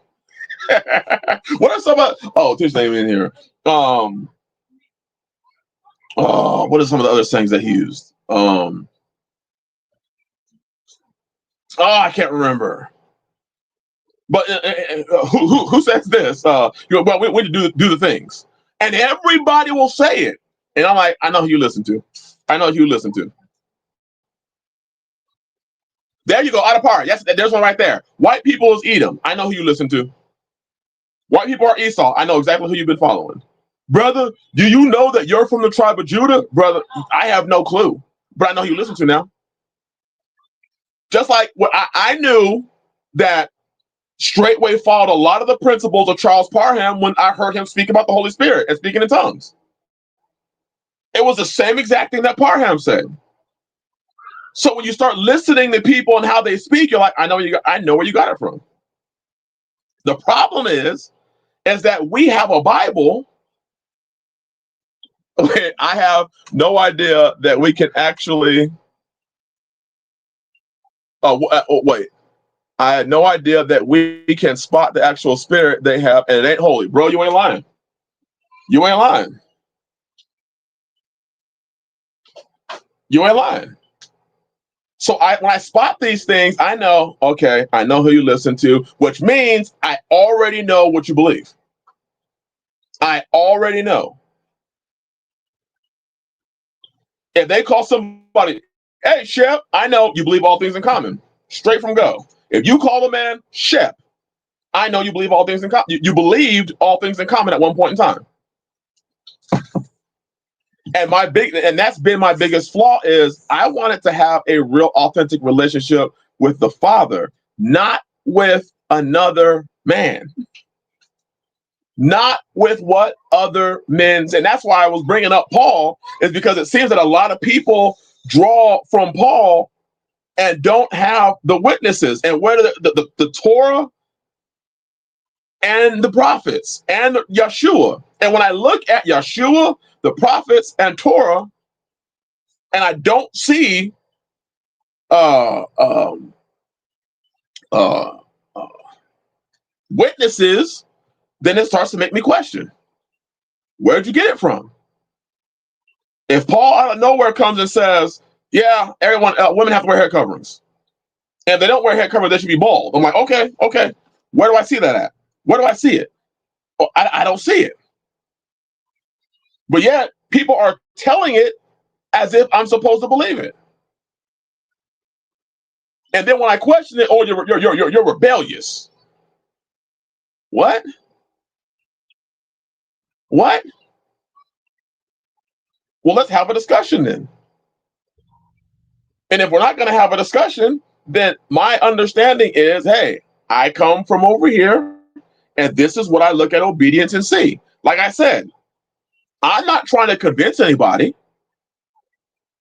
Every man here makes the decisions based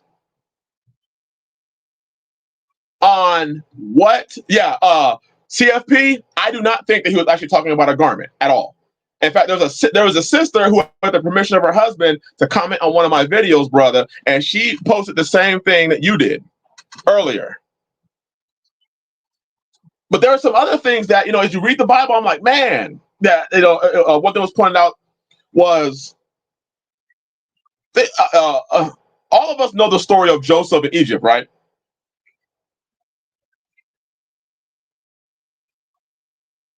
Wait, I missed something from Jay Morris.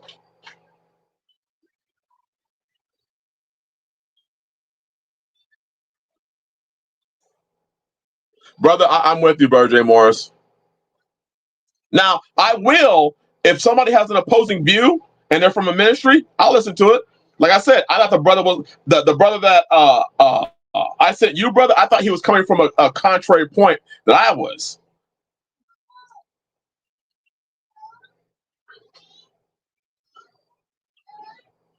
I don't think of a blanket. So CFP said yes to start about the story of Joseph.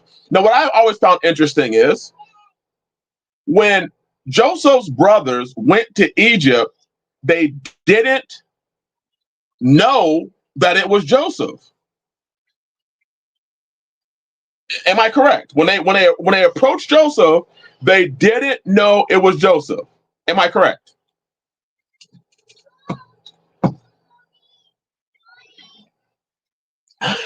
Said that CFP said, I'm hoping the Jehovah's Witness come back tomorrow for their next. Oh gosh. Okay, but yeah, Brother Gary said correct. CFP said yes. Now, if they didn't know it was Joseph, that wouldn't have had to mean that Joseph was looking like them. Because if Joseph was sitting up there on the throne or on his, where he was sitting when the brothers came to him wearing his Hebrew garments, wouldn't it have brought a question like,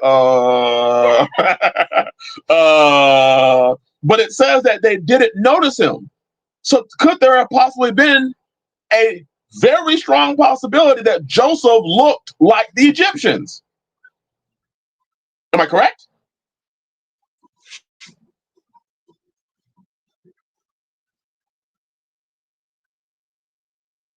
I do not think that Joseph was sitting up there in his Hebrew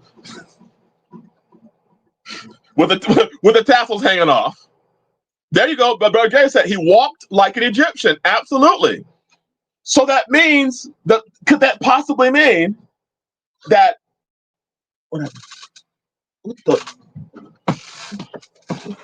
could that mean?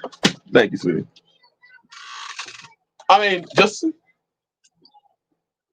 wait. Should have followed up Sister T's video and talked about sex, and there would have been.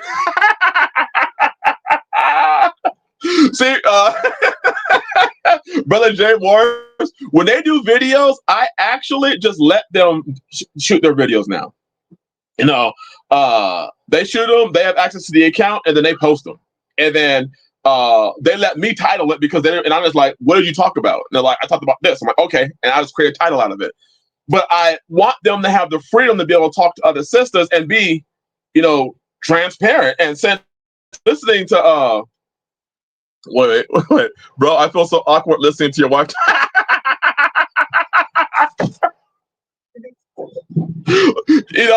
She did. I think she did a great job of not going very detailistic.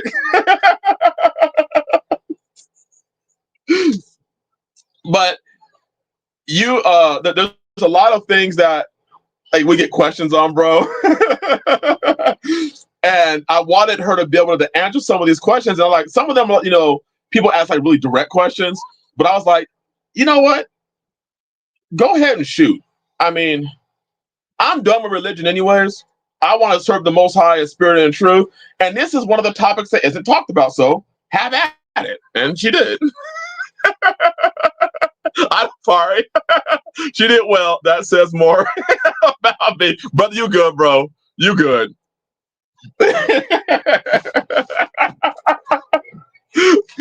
LaFrance Hart said, yes, he had to be dressed like an Egyptian too. You see, you see what I'm. Yeah, but Mother Elaine, she was honest and to the point without being vulgar. I think she did an excellent job. I think she did an excellent job. I was very impressed. Very impressed. But Joseph was in Egypt, and that means do Egyptians wear makeup? Do the Egyptian men wear makeup?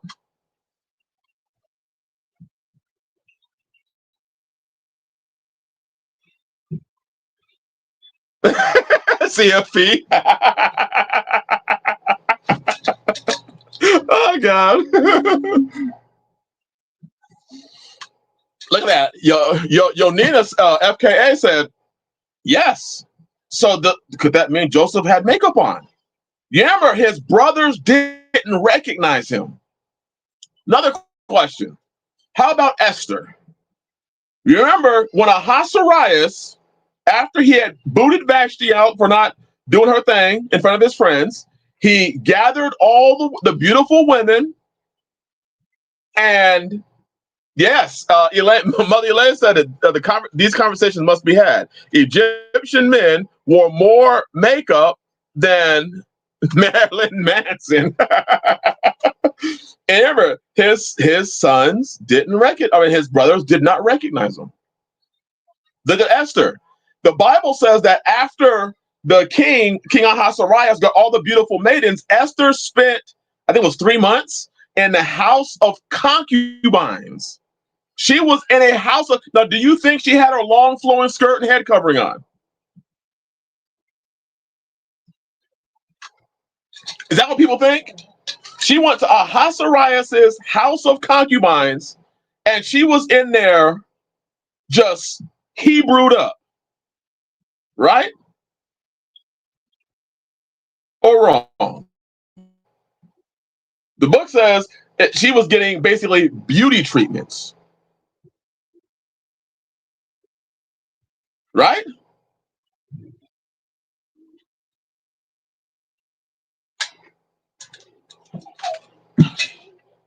So when people post, you have these ministries out there, looking like, I heard, man, there's a brother out there. I'm gonna mention your name, brother. Your the brother Zedekiah.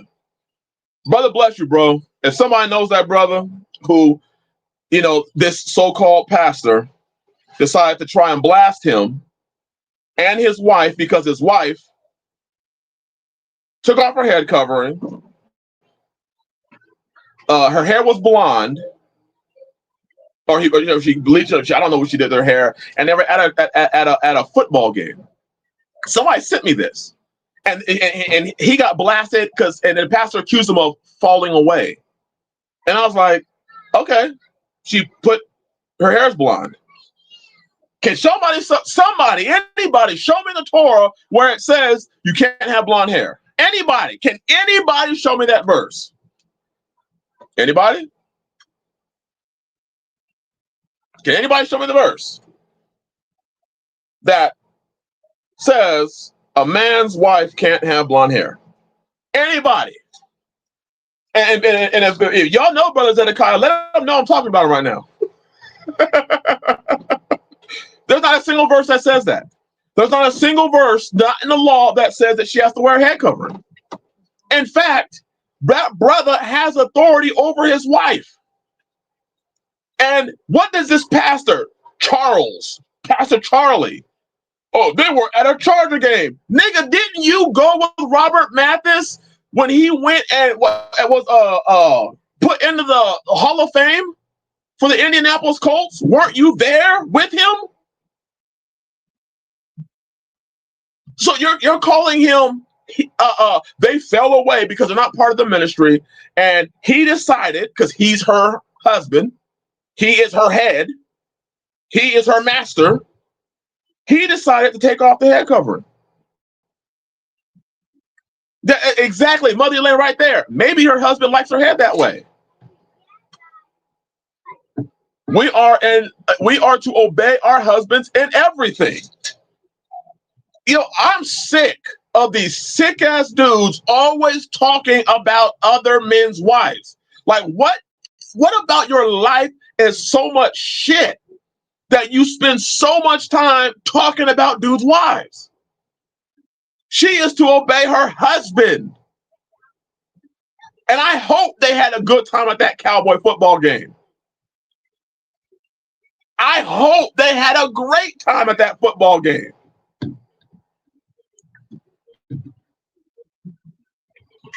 I had to say that because it's always they went back to the ways of the heathen. What? There you go. If you don't sin, my opinion is irrelevant. Adapari, right. Mother Elaine hit it right there. Why are you looking at another brother's wife? Why are you critiquing her? Listen to a man complain about how another man was raising his child in a live yesterday.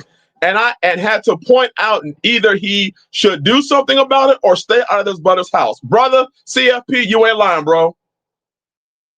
Bro, that's real.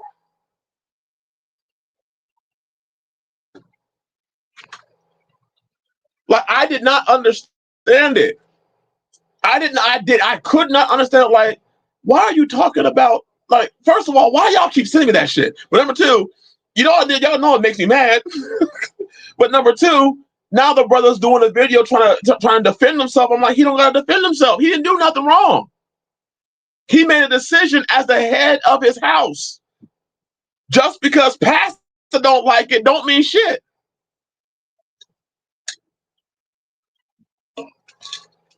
So bless you, bro.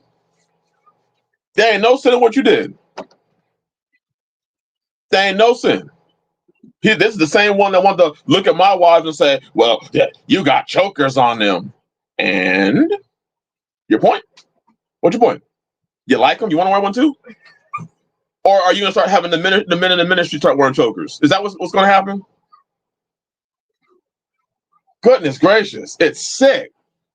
I digress. Anyways, Esther was in the house of concubines and was there, I believe, it was either 3 or 9 months. It was one of those two. I know people who eat avocado with tomato sauce, and I find it disgusting. But hey, if you like it, go ahead. Right. But Esther was in the house of concubines. Now, does anybody think that she was able? Consider this. Consider this. Ahasuerus didn't even know she was a Jew, did he? No, she's gonna kill it because he didn't even know she was a Jew. He didn't even know she was a Jew. So was Esther running around with head coverings and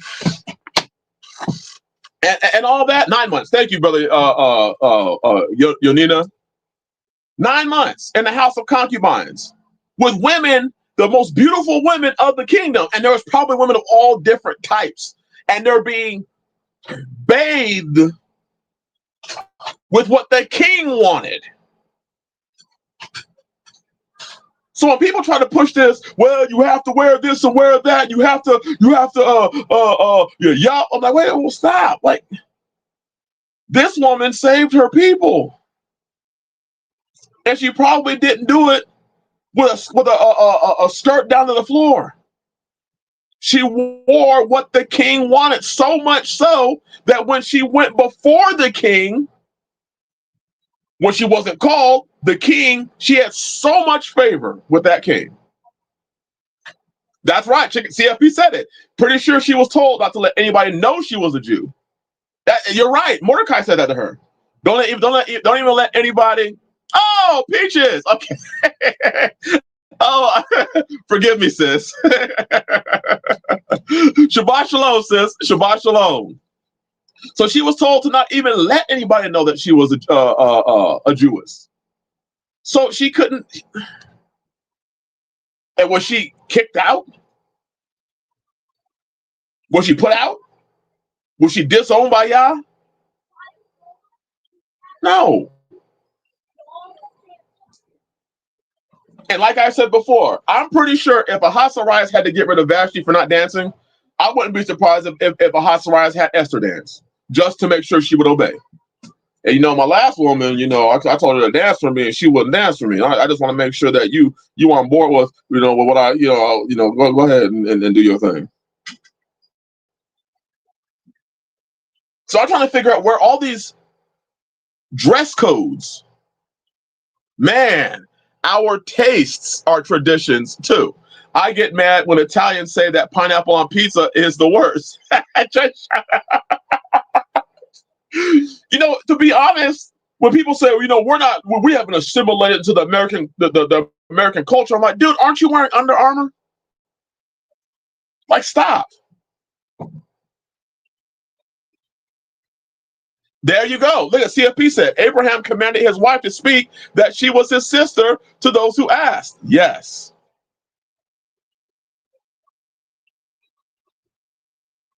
Brother, that's a good question, Palmetto. Deception, just like not even taking loot after slaughtering an entire people, isn't always unrighteous, is it? That's a great question, brother. Sister Peaches, yes, they do. They make them up as they go. They just make up stuff. They make up dress codes. They make up traditions. They make up everything as they go along and then try to put it on the people. Yet, the Bible's really clear on what it says. It's really clear. And there was no condemnation for Joseph, in Egypt. There was no condemnation for Esther. So, what do you mean? Oh, we're not to assimilate, assimilation, and y'all are looking just like the heathen.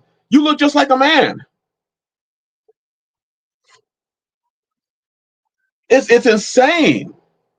The gymnastics that these so-called leaders will do.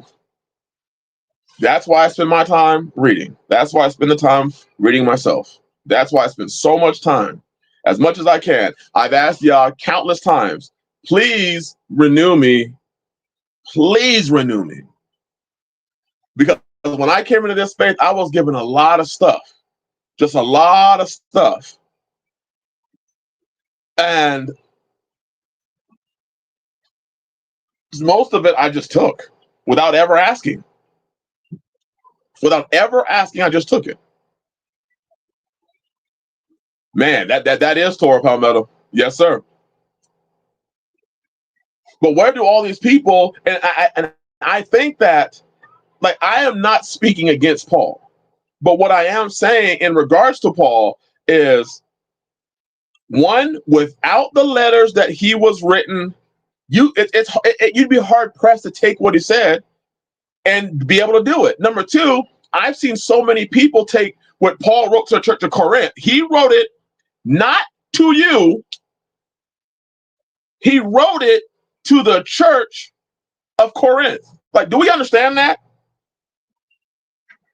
If Palmetto writes me a text and I write a text back to Palmetto and Brother Jay Morris gets a copy of that text, it wasn't to him.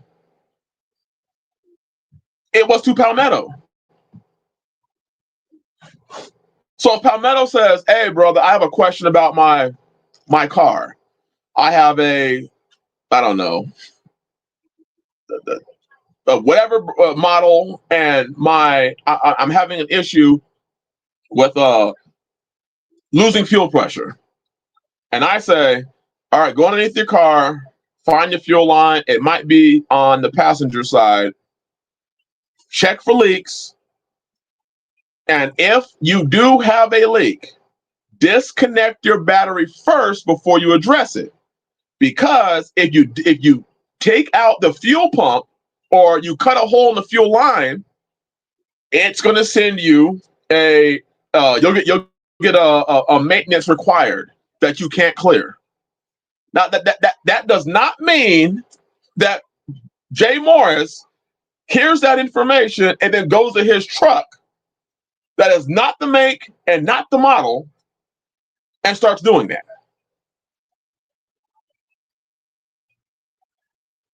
But Gary said, I just look like any other gnarly old white guy American. My behavior is what makes me Hebrew. Woo! Woo! There were many fine people on both sides. If that's all you heard, you draw a very different conclusion as to what was said. Oh, wait, I missed something. Yes, Palmetto said the context has to be understood. Yes, sir. If a letter was sent and another letter was received, we don't have the other one. Right. We don't have it. So to take his words and just say, I'm simply going to do what was said, Paul says some interesting things. Like when he said, don't let a man judge you for the feast. That's interesting. That's interesting. Or there's a lot of things that he had an understanding, and I understand that who he was talking to. people that have been Hellenized and people that were worshiping other gods. I get that part. But see, that's the problem. If he's writing to those people and you're not one of those people any longer, why are you taking it and then throwing it at people? Maybe the reason why a lot of those people at that time listened to Paul the way that they did was because they were literally bowing down to other gods. Brothers, did you know, for example, that Paul never said that a leader should have only one wife? Of one wife and having one wife are two different contexts. Yes, sir.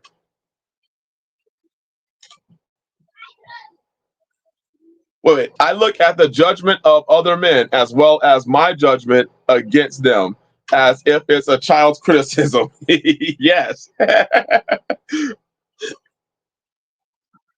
There's a good chance someone doesn't know some shit. Yes. So again, I am not saying throw Paul's words out. I am not saying that, but I am saying we have to understand context, brothers and sisters. And that is important to understand throughout the whole Bible. Throughout the whole Bible, it's important to understand context. So when you hear your pastor say, well, the prescribed way is all things in common, does anywhere in the Bible say that what happened in the Acts account, first of all, the Acts account didn't happen like that, but I digress. Does it say anywhere in the Bible that we are all supposed to live on the same land with some pastor, and that's how it's supposed to be done? Oh, Brother Gary, you still got it. Chris made me an honorary black guy back when he did the Dave Chappelle thing. You still got it, brother. That card cannot be rescinded unless you just overstep. It's yours. It is yours. It's not like Monopoly where you have to give the card back.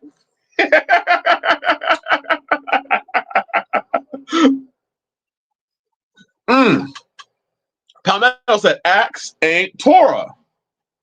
That's just clear as day. The book of Acts is not Torah. Yes, sir. The book of Acts is not Torah. Torah is Torah. Paul's letters are not holy scriptures. Oh, I agree with that too. They were letters.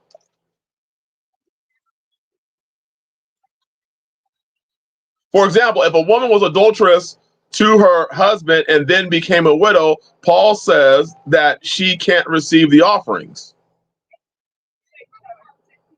Don't have a pastor listen to any pastors, bro. Now, I will say, I do enjoy listening to pastors every once in a while.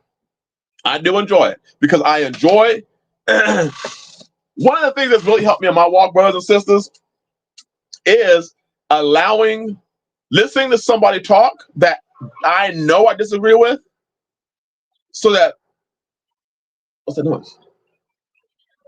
Oh, so that I know where to stand. It's kind of like lifting weights. I enjoy lifting weights every once in a while.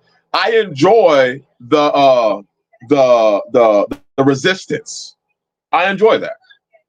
I enjoy a person having an opposite point. In order to have the Holy Spirit, you have to speak in tongues.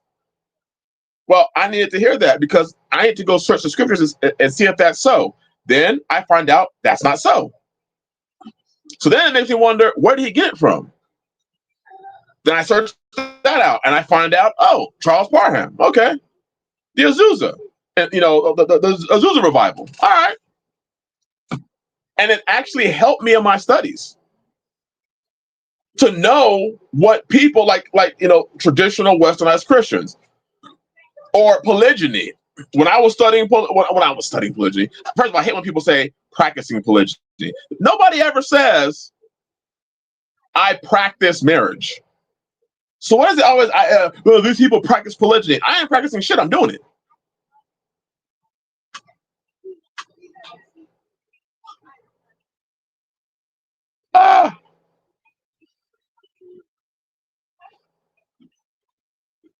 Yes, I obey only Allah. That's the difference. That's what I was saying, brother.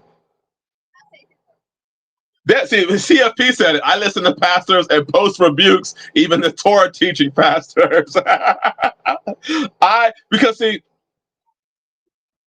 I it's even like iron sharpens iron. There's brothers that I know that I have, conversations with. Uh, wait, I will listen even to a pastor if he knows what he's doing for another perspective. I obey only Yah. Yes. See, I will listen to other people and see what they have to say. I've listened to all the campites. I've heard their words. I've seen them bring out the 12 tribes chart and try to explain it. And that's why I'm able to stand 10 toes down on that is some bullshit. It is some bullshit for you to sit there and say that that's what it is. Because what's going to happen is eventually during my walk, what's going to happen is somebody is going to come into my life, and it's happened often. Somebody's going to come into my life and they're going to have come from one of those camps. And I'm going to need, I feel that I'm going to need to be equipped with, be ready to give them an answer. So I give them an answer. And praise Yah, many say, damn. So you were one of us. Oh, no, I was never one of y'all, but I studied y'all's beliefs. So I know exactly what you believe. So much so that I know exactly who you listen to. I know whether you came from ISUPK, GOCC, IUIC, GMS. I know exactly where you came from. And it has always helped me in my belief when I know what others believe and I know what's wrong.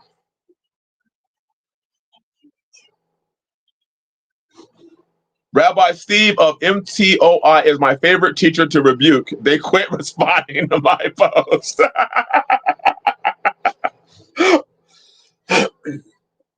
So I can, it kind of feels like, I mean, not like it because we're in no way are we Yahshua at all. But,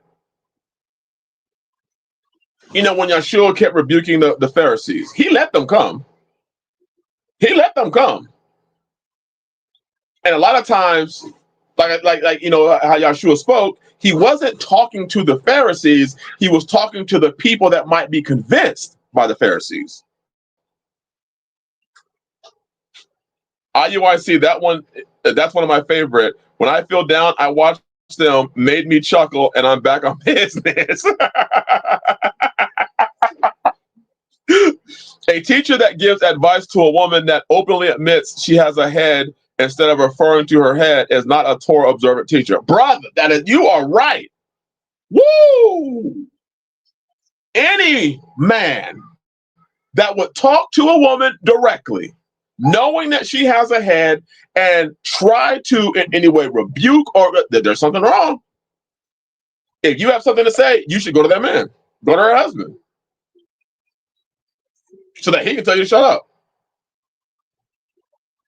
Any man that calls himself rabbi has already disqualified himself from being taken seriously. Bible, you can't teach the Bible. Woo! Bro, I don't know a single Torah believing pastor on the internet that I haven't corrected on something. Yes. Not one of us had not learned something new from being here. Absolutely. And that's why I don't mind listening to other people. Now, again, I'm not listening to them as if they're a pastor. I listen to them as they're just another person who's having a conversation with me.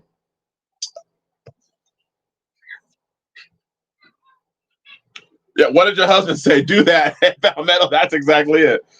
That's exactly it. But you'll have these leaders that think that they have the authority to go and address your wife or address your children. I'd rather know where someone is wanting to head than where they came from.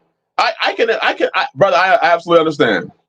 I like to know both. I like to know where you came from and where you're going. I like knowing both. I think a person's past is relevant. A person's past can help their future, especially if, man, this is one fly. It's one freaking fly. He just won't leave. Let me see, Matthew 23:8. 23:8. Be ye not called rabbi, for one is your master, even Messiah, and all ye are brethren. Well, that's until you get a pastor. The witness that came to my house were husband and wife, and I spake to him until she asked a question and thought she wasn't supposed to teach, but she is supposed to teach younger women. Yes. That's not, you know what? That's great, brother.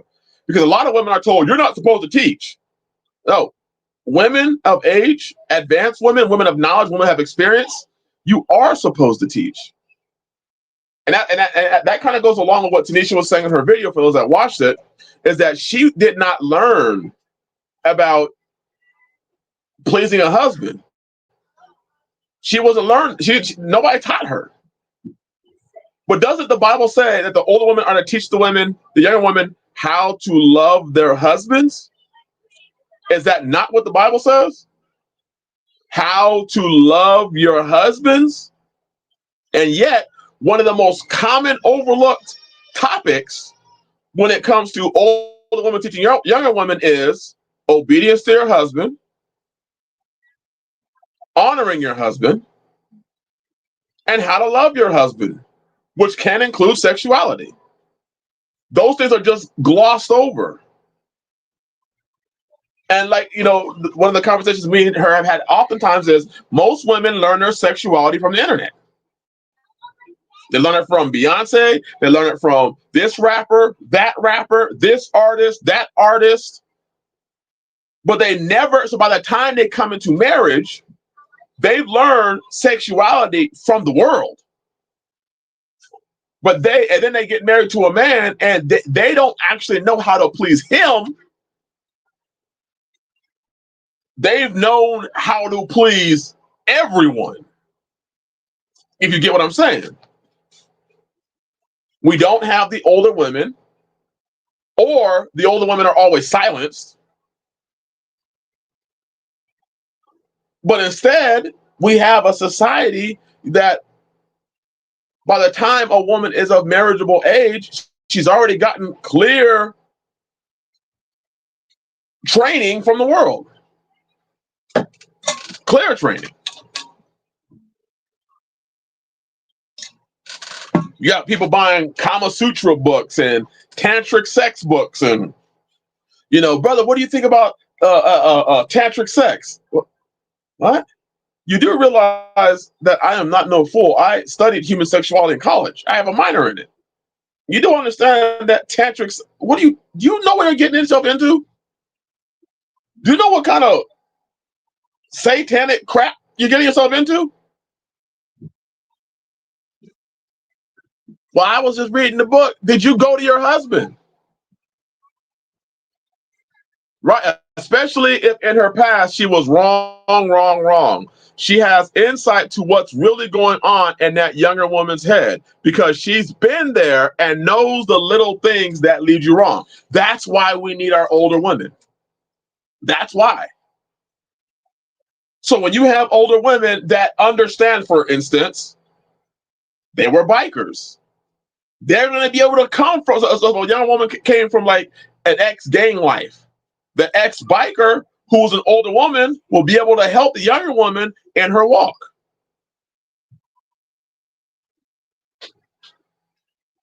Brother, they are. At Palmetto, I can't tell you how many women in this faith turn to tantric sex or Kama Sutra to bring spice into their marriage. I'm like, you're dabbling. That's demonic. You know that, right? Well, no, the Most High revealed to me in the spirit. He did? He did? Are you sure? That's exactly it. Out of power, invoking spirits in your bedroom. Mother Elaine said it. Witchcraft.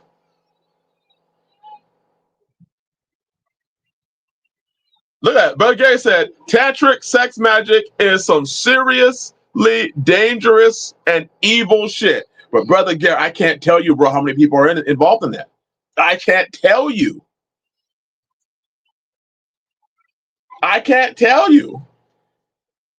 I raise an eyebrow at people who mention the books How to Win Friends and Influence People and the 48 Laws of Power too. Now I have the book of 48 Laws of Power, not because I do it on people, but because it was amazing to find out how many things that these so-called pastors, they get like their damn blueprint straight from that book.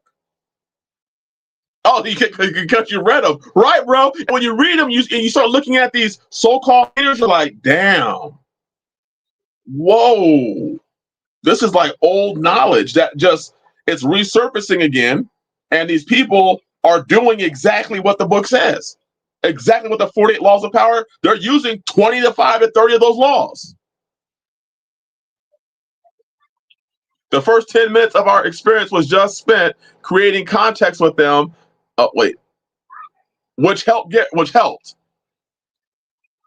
Palmetto said it's 100% worth reading in an adversarial mindset. It is 100, and brother, that's exactly why I've listened to other pastors. I think you hit it right there. To listen to the mindset of the adversary. Now, don't read it to do it, but it is important to understand the mindsets of these people, how they actually think. It's an interesting read. You read, you're like, whoa, like this. It's first of all, it is some fucking high level pride. You're talking like somebody that's holding Leviathan's hand when you read that book.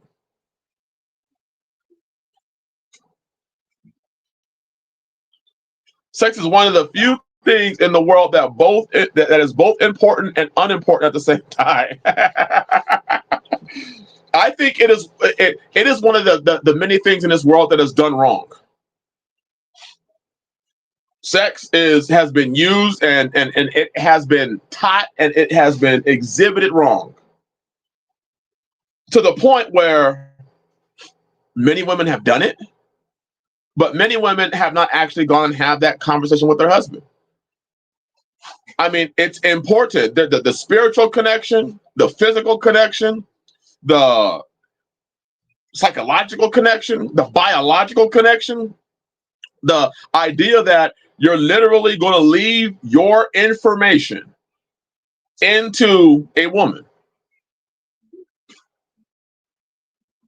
I'm literally leaving. I'm literally willing to create a connection. As Paul said, don't you know that by having sex with with a woman, you become one with her?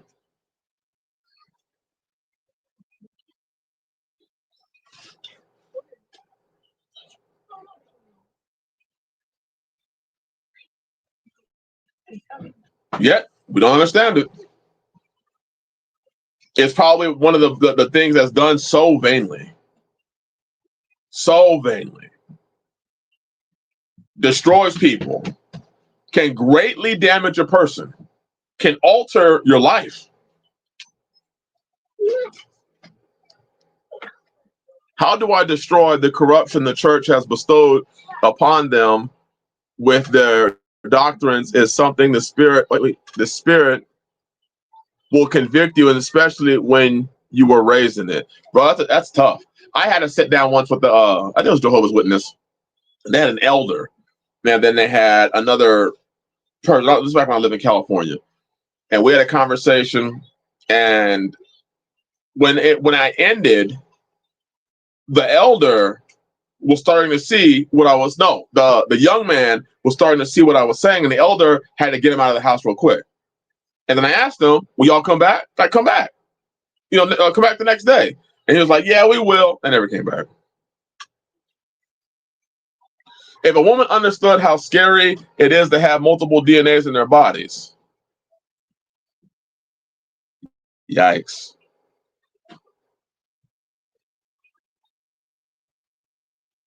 think like that when you read those things. Yes.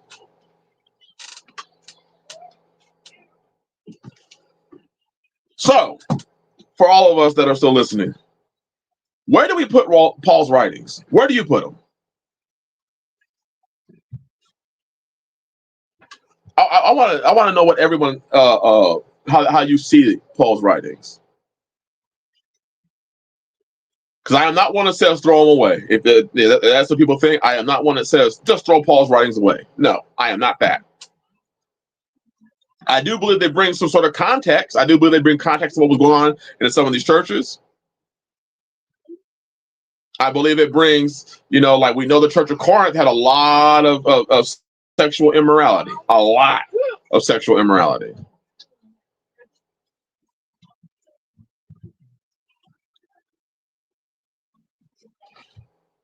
I like that.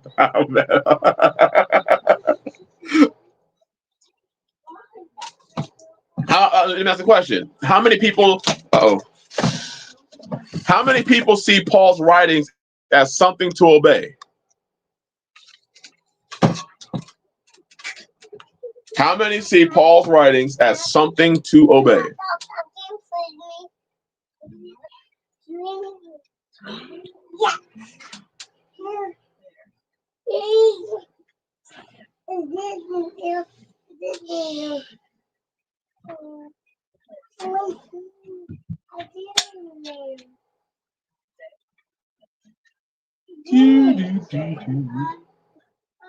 Is it, I don't know. I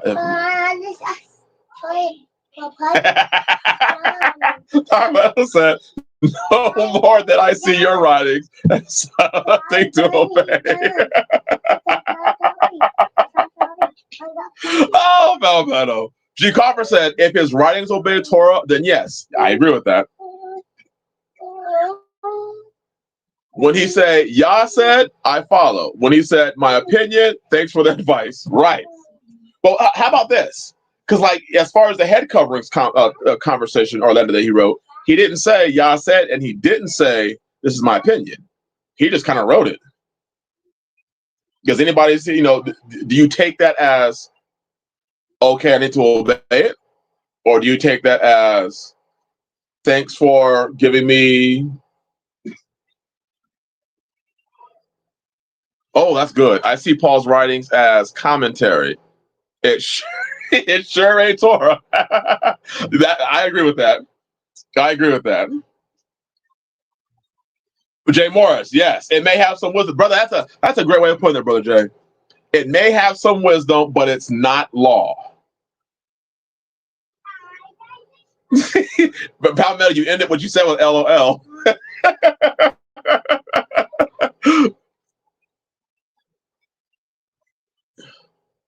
They leave the context out because some harlots at that time don't have hair. Women gave their hair to temples. Absolutely, that's where you get weaves from.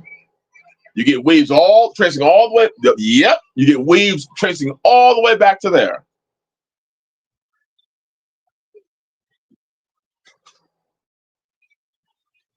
I take that as advice from a man who was trying to baby step some ignorant believers. That's good. Who said that? CFP, that is good. That is good. I take that as advice from a man who was trying to baby step some ignorant believers. Some believers that, damn near just got off their knees bowing down to the Greek gods. That is good. Paul's writings weigh slightly more than Brother Gary's advice. Let me see what Brother Gary's advice was. Commentary. Okay, yes. I believe there's some nuggets in there. There's some wise words in there.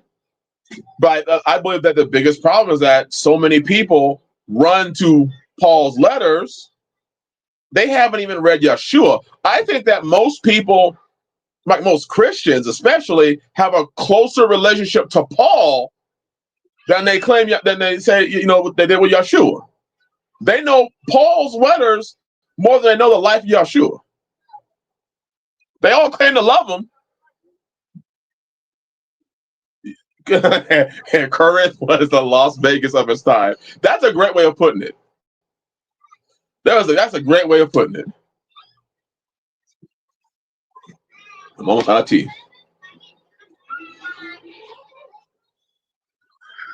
I give you a compliment and you give me the finger.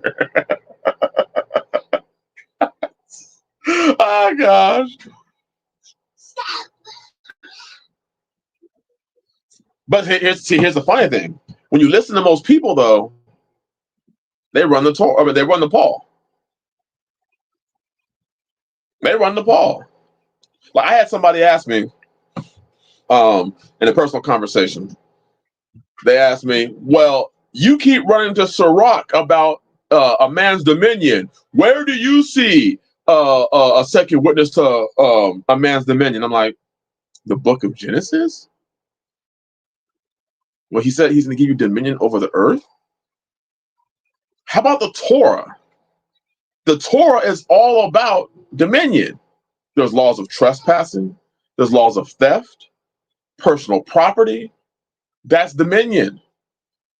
I mean, literally, the law is about dominion."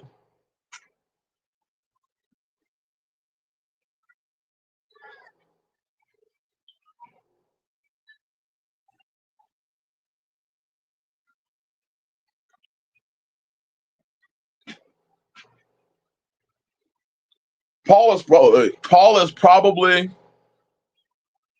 watching from the garden, crying as he watches his teaching being used to deny Messiah. Yes, or as he watches his words. I mean, because like the brother Sean had asked, where do you see bishops mentioned in the Bible outside of Paul? Anybody? Or these what is a deacon? Can somebody tell me biblically what a deacon is? Anybody? Have you saw that? Anybody?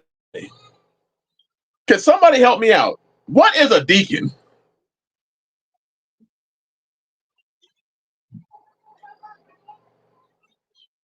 Yes, they are. The word bishop is actually linked way back, and it has some connotations to some Greek cultures.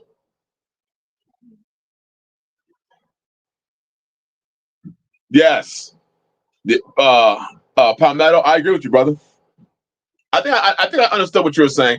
I still read the Paul's letters. I still read the letters of Paul, but I keep them. It's like when you read the book, you have to. It's like order. You have to understand that there's an order and a balance to reading it, and you have to know what's most important. What's most important?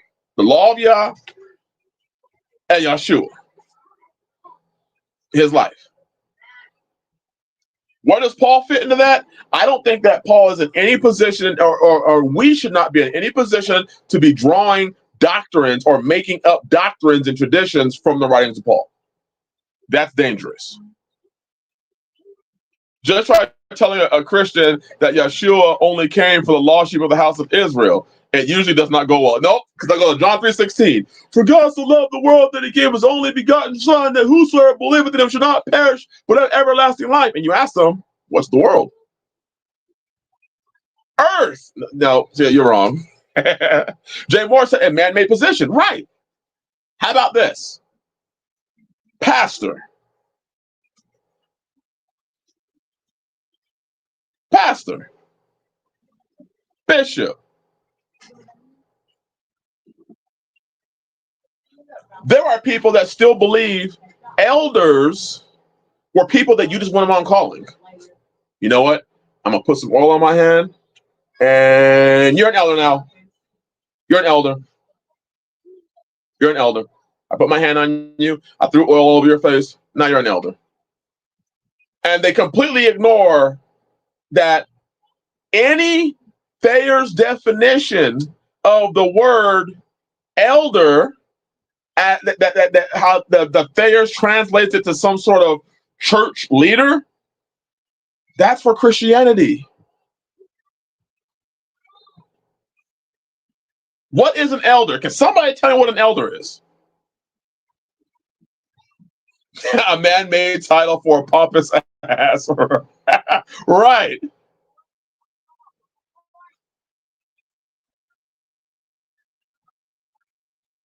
Oh man, CFP, that is a fire statement, brother. They sure do. I mean, I have an Aramaic renewed covenant, and it doesn't even read like the King James version does.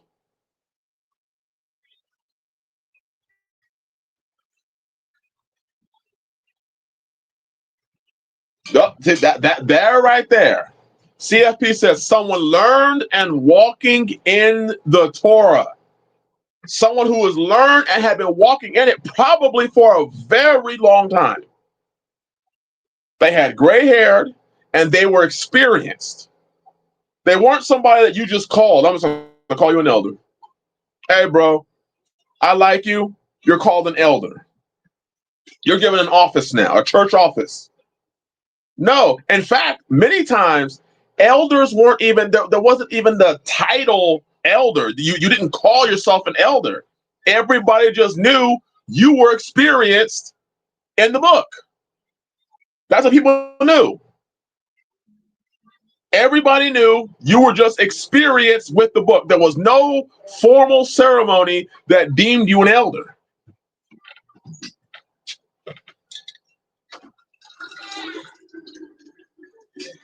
None.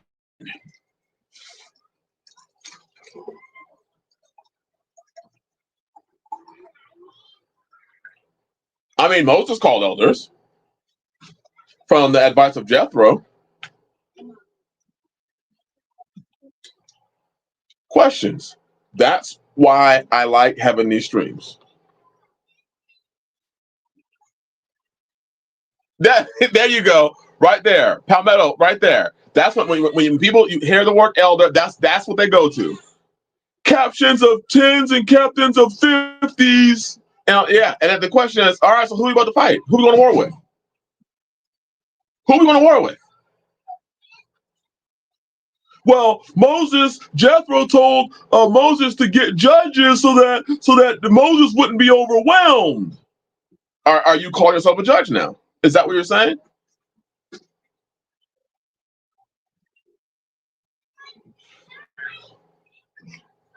So clearly, we have an understanding of a lot of this stuff comes from, and that's really what I want to get at. We have an understanding that these things did not originate from Yah or the Torah. They did not originate from the Torah. It originated from man. A lot of things originate from man. They're created by man, delivered by man to other people, and we just take it hook, line, and sinker.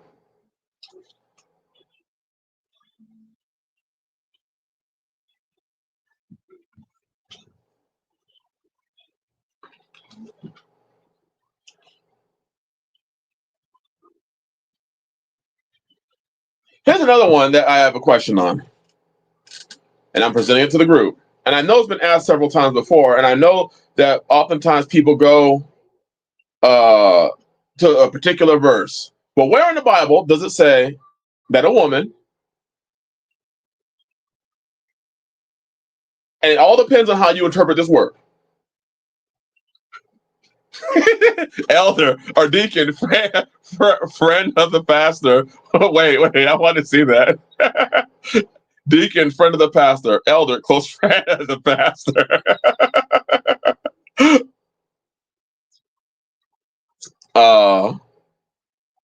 And they're respected heads of households in the tribes, not just some willy-nilly appointment. Brother, man, are you on fire? Uh-oh. But I want to ask this question. And I know the verses that people use, but I want to bring one account and I want to ask a question about it. Where in the Bible, because I hear a lot of pastors use this one. Usually it's to steal other men's wives, but what does it say that an abandoned woman can remarry? Where does it say she is free and that she can remarry?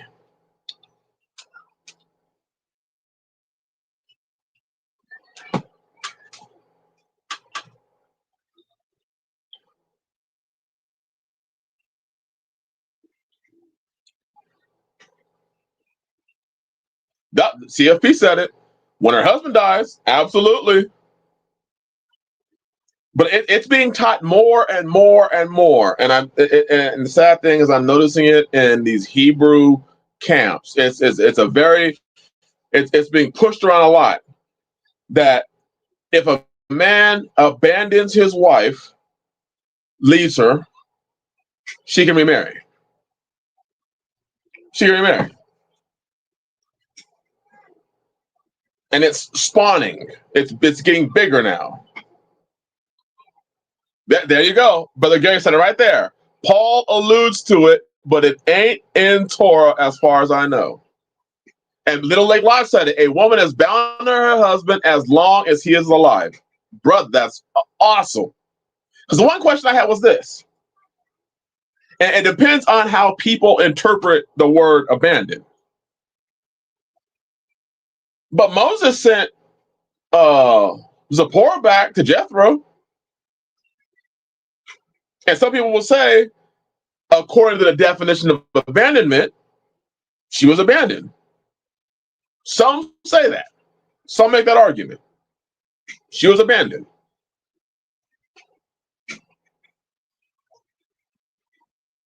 Why didn't she go marry somebody else?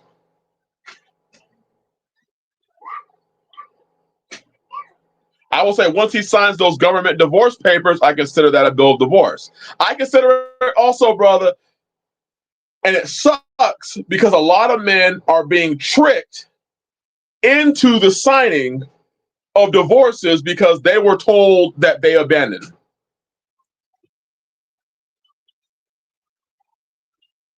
There is no abandonment law anywhere. That law only hides in the pants of the pastors. Absolutely. According to what I read, there was only two that would cause a woman to be single. And one of them, Yahshua clearly said, is because of hardness of our hearts. One is divorce, bill of divorce, because of the hardness of our hearts. Two is death.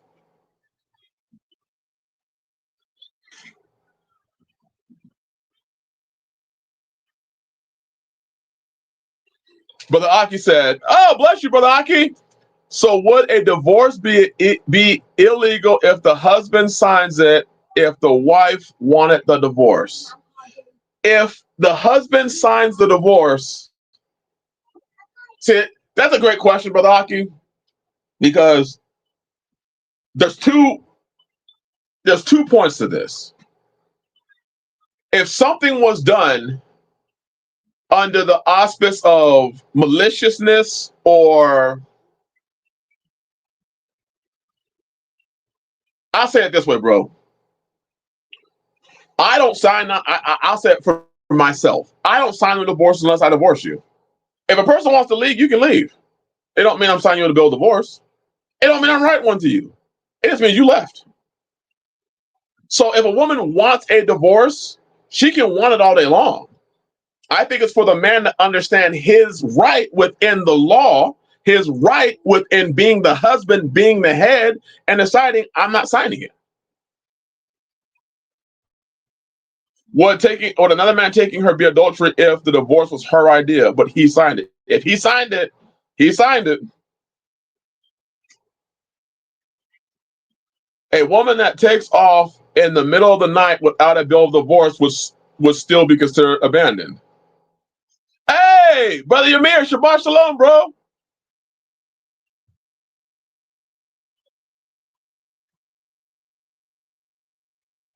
Yeah, I think Palmetto said it. Yeah, the moment that the husband signs the divorce papers, he's divorced his wife. So don't let nobody coerce you to signing them.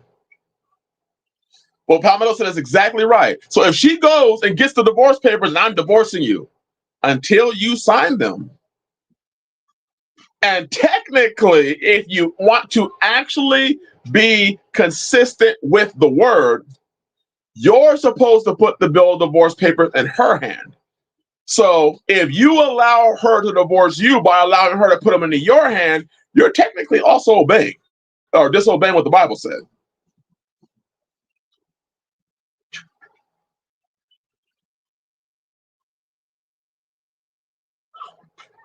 Yep. If he does not give you a decree of divorce and better have a reason for it, you are still married to him. And any other relationship would be adultery.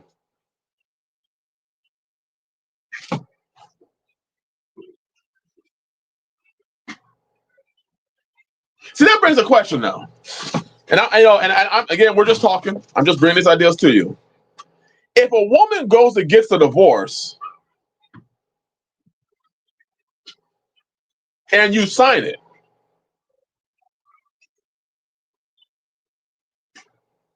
did you put the bill of divorce in her hand?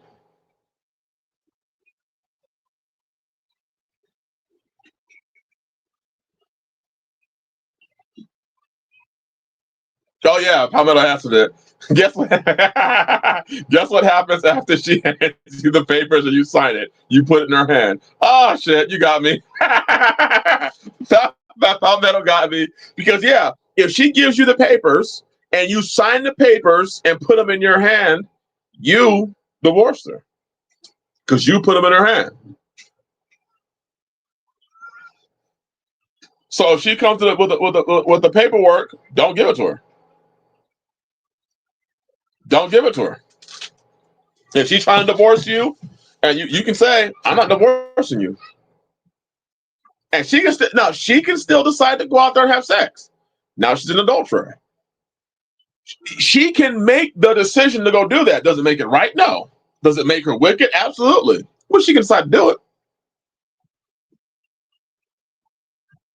That's why I've told brothers before, if your wife gets up and leaves, and then we need a divorce, especially in the faith, because there's a lot of marriages that don't have paperwork.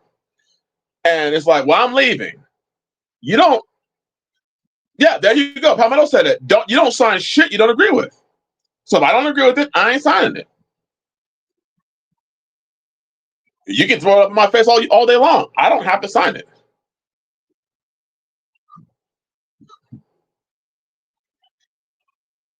CFP said, unfortunately, men have come up with ways around that as well. Doesn't make it righteous, but they still do it. Yes. If a Christ follower divorces his wife for anything other than sexual uncleanliness, he is responsible for her committing adultery if she remarries. That is what Christ said anyways. That is what he said.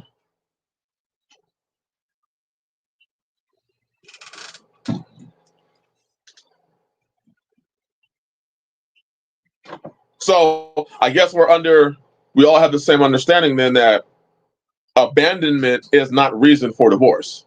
Abandonment does not constitute divorce. Unless somebody has a contrary point. Because if somebody has a contrary point, please bring it.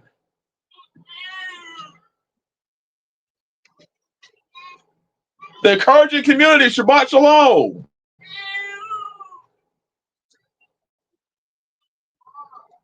Little Lake Live said, hell no.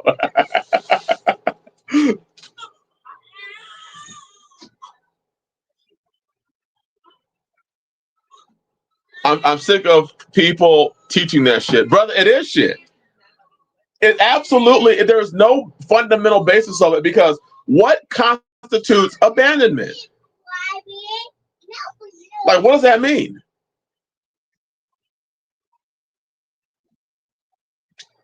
Mother Elaine said, hence why 12 and going, I'm still married. And for those that don't know Mother Elaine's story, she got abandoned. And years ago, I told her that I believed that she was free to marry.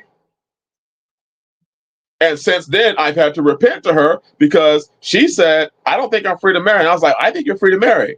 And I was wrong.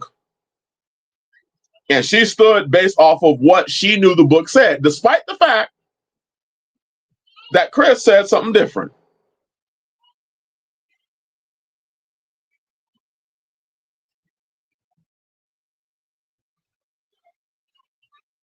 Posting an ad in a newspaper looking for her husband for 30 days to divorce him with no response gives the court the proof they need for abandonment, and they just push the divorce anyway. I have heard that. Well, if he don't respond to the divorce paperwork, they basically kind of put it in the no contest divorce, which then she's still allowed to push through the divorce, but technically he would not have a divorce still because he still never put the divorce in her hand. So while she may have the legal divorce, biblically she wouldn't be.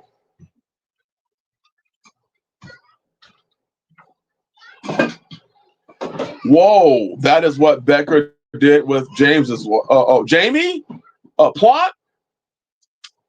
Come on, man. Come on.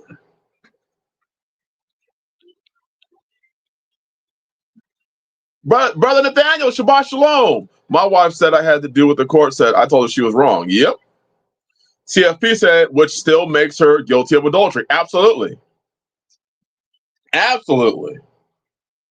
Many years ago, I told my wife, I'm rowing this boat in this direction. Either you pick up the paddle and row with me, or you can swim. As I pointed to the door. Right. And people think that's harsh. It's not harsh. It's just real. I'm going this direction. You can go with me or you can go do your own thing. Do people even read newspapers anymore, especially the personals? Brother John. It's amazing whenever I find a newspaper that is still printed. I'm like, aren't all the papers now online? Aren't all the papers online? It's sick. It is extremely, extremely sick that divorce is.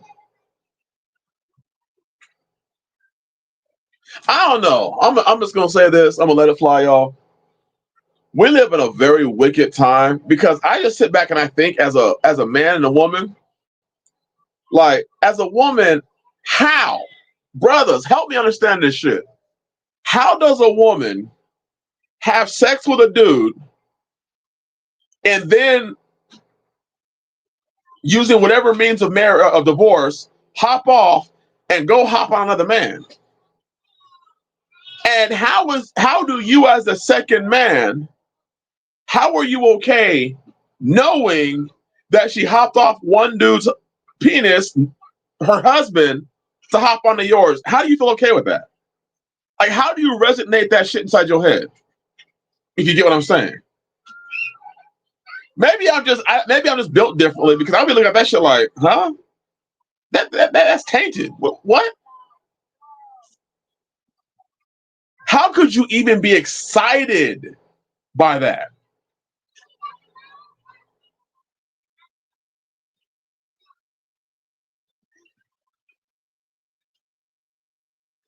Right. House of Ymir said it. Hop up from yard to yard. How do you do that?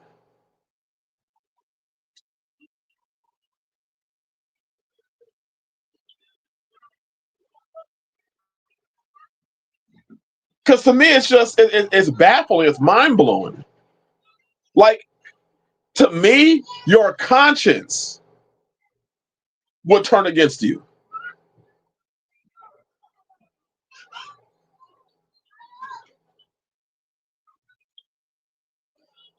Hey, that Stephon Diggs situation is nasty.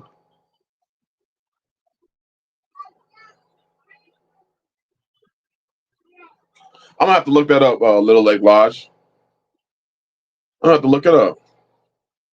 Yeah, yeah, Jose, that stuff is wild to me. Like, as a man, how, what? I don't know. That should be tripping me out though. Like, how do you find? Yeah, yeah. Well, Hosea, the Most High, did it to show Israel what was happening to them or what they were doing to him. But for the average man, like, I'm gonna continue to ask this question: how can you look at your brother? Somebody hurt themselves? Oh, Brother John. Okay. How can you look at your brother, see his wife, and decide you want her? How do you do that?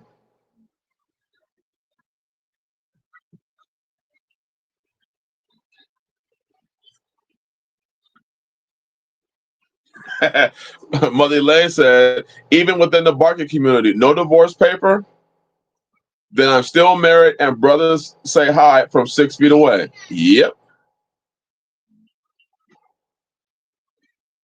Brother Yamir, it does sound bad, but this is something that it's happening. And I don't know how, as a person with a mind, with a heart, like you have to have that. Yeah. But Aki, it would be the mind of a psychopath. Like there's something wrong with you.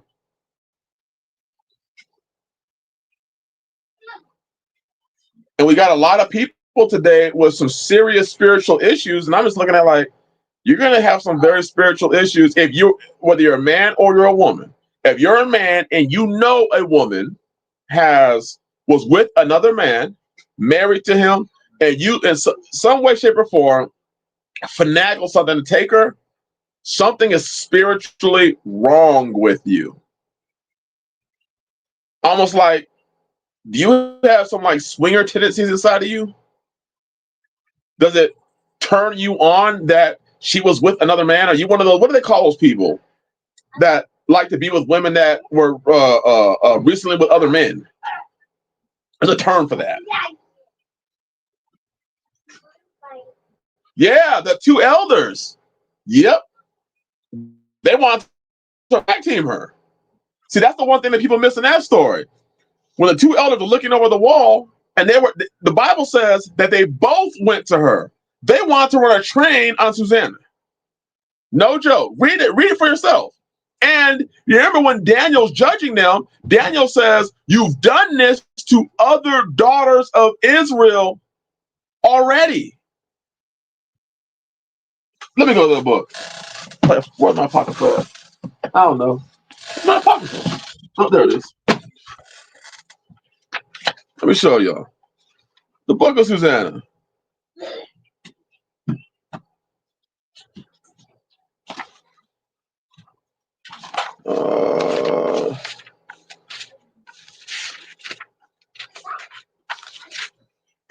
Let me get there. All right, Susanna only has one chapter, but verse 56. So he put him aside and commanded to bring the other, and said unto him, O thou seed of Canaan, and not of Judah, beauty hath deceived thee, and lust hath perverted thine heart. Thus have ye dealt with the daughters of Israel, and they for fear companied with you. But the daughter of Judah would not abide in your wickedness. So these men had already been doing this to to other women. They had already been taking women and doing, that's what it is, cuckold. That's what the term is. Thank you all. Cucking, cuckolding. Man, everyone cuck bomb the chat. Oh, stop. Who said CFP?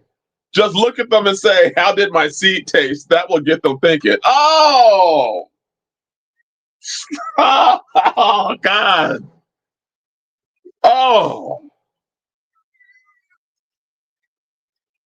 But we see that these men had been doing this. Well, at least the other one had, the second elder had. He had been going through and taking women from Israel and basically enticing them, threatening them that if you don't do this shit to me, I'm gonna destroy you.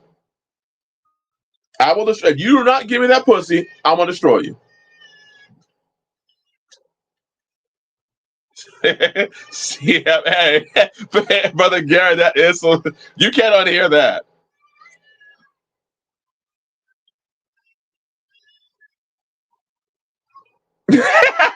Palmetto said he's had to allow so many messages. See, on my phone, Palmetto, it says need to be reviewed, need to be reviewed. So it's you that's getting them. Bless you, Adapari, Shabbat Shalom. So it just makes you wonder, like, when men have no fear of interfering into other men's homes when it comes to that sort of thing. It makes you wonder what kind of sick perversion do they have inside their heart where they want to put their penis into a woman, and there has to be something sick about that. There has to be. It's sick. I don't know. I don't know. I'm glad that I have men as my brothers. I'm glad that everybody's response is the same, because I just can't. I can't fathom that.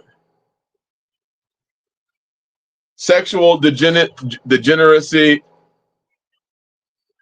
makes me very angry. I mean, damn, if that's what you need, you need someone shit that bad, have your wife put on a wig or some crazy crap like that. At least at that point you can say you didn't sin. Who's laughing? Oh, that's someone's laughing at me. Buy her a wig. Do some role playing or some crazy shit like that. Damn.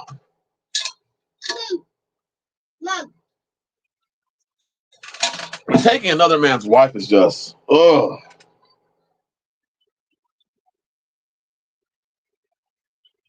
Oh. Oh, that's good. Immediately, how are fuck doing? You need to be to enjoy filming your wife with right, but John, that's right, right. You're talking about a different level of wickedness, bro. Like, I'm turned on that my wife is being turned out by other men. I'm turned on. Oh, you good, brother John? I understand what you're saying. I'm turned on by the idea that my wife got turned out by other men. What wife will allow another man to take her anyway, brother?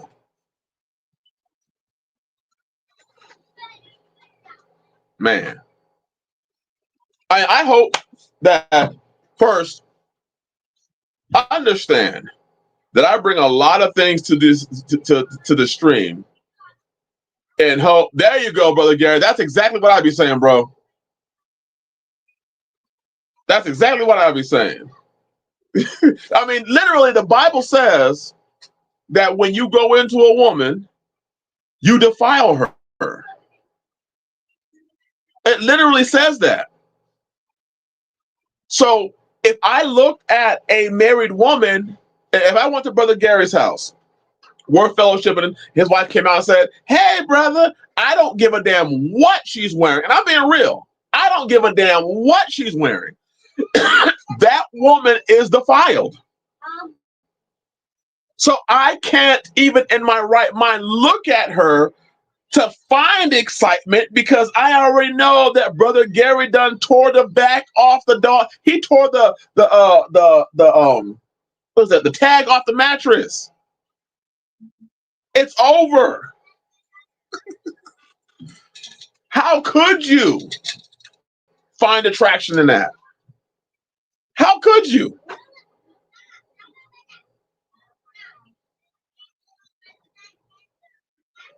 Well, you know what I mean, Brother Gary.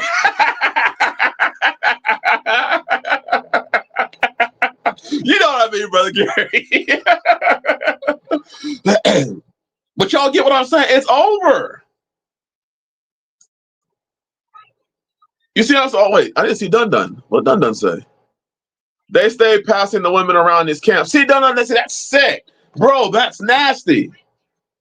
That's like sleeping on a mat. I'm not trying to. I'm not. Yeah, hey. He removed the warranty seal, Brother Aki. When you see another man and his wife, that warranty seal. I'm gonna be honest with y'all, and I'm just being real with y'all. If y'all ever came here to visit, and your wife was wearing something inappropriate, you ain't gotta worry about me. I ain't looking. You wanna know why? Because she's defiled to me. Not defiled as in she's in sin, but defiled as in I can't even look at her in any sort of way because that's your woman. The tag has been taken off. It's like looking at a mattress that someone else done laid on and peed on. It's not something I'm trying to even visualize because she's yours. You've already laid on that mattress. Yeah, knows what you did on that mattress. And you can't wash it. And you didn't have sheets. Damn.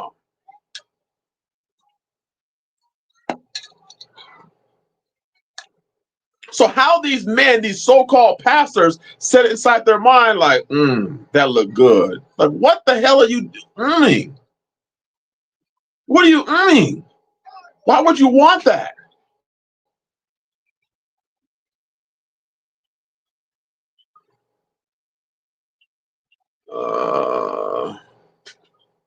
Clearly not a man willing to cast stones at 3,200 feet per second based on Torah. Yep. They are sexual deviants, bro. And you know what? There's a lot of them. I'm realizing more and more, brothers, there's a lot of deviancy. There is a unbelievable amount, brothers, of wife swapping. I call it wife swapping. It's just women bouncing from one man to the next man to the next man to the next man, then returning back to the first man, and everything's all good. And then they have little parties, and it's like the Sodom. If you read the story of Sodom and Gomorrah in the book of Joshua, it's like that. They have like swingers parties in the faith, so-called in the faith.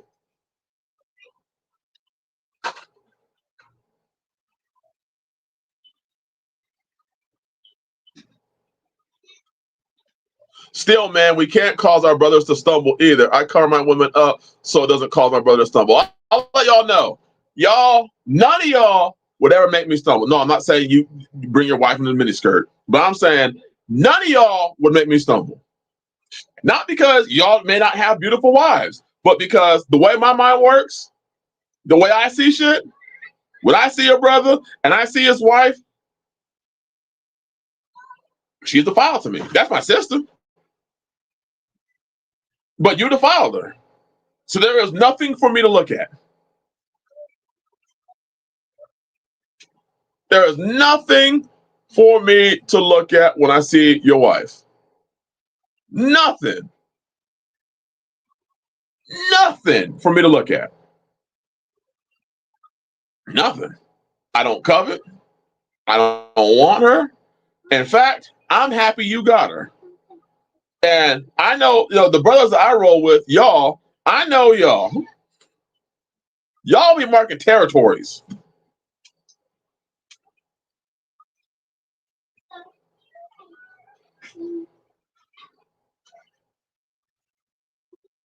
Oh man, Mother Elaine. There you go, Dun Dun. She's been humbled already. There's nothing for me to want. It always concerns me, and I'm gonna be real because I'm gonna be honest with y'all. Can I be honest with y'all, brothers? Can I be honest with y'all? Can I just say some real shit for a second? Can you give me a one at least? If you give me if I can tell y'all some real shit.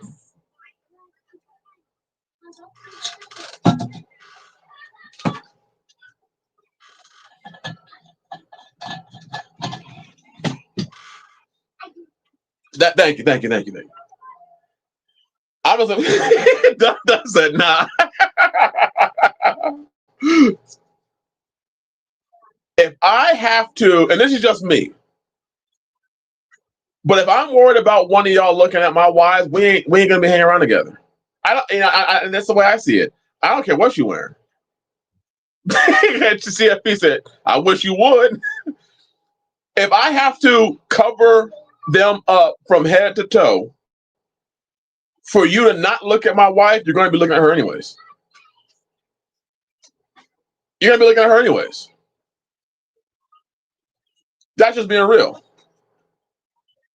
If I have brothers that cannot, I fellowship with brothers, Brother Lamar, House of Lamar. Because some women, let's just be real, some women in this faith are shapy whether they got bed sheets on or not. There's nothing you can do to cover up some woman's shape.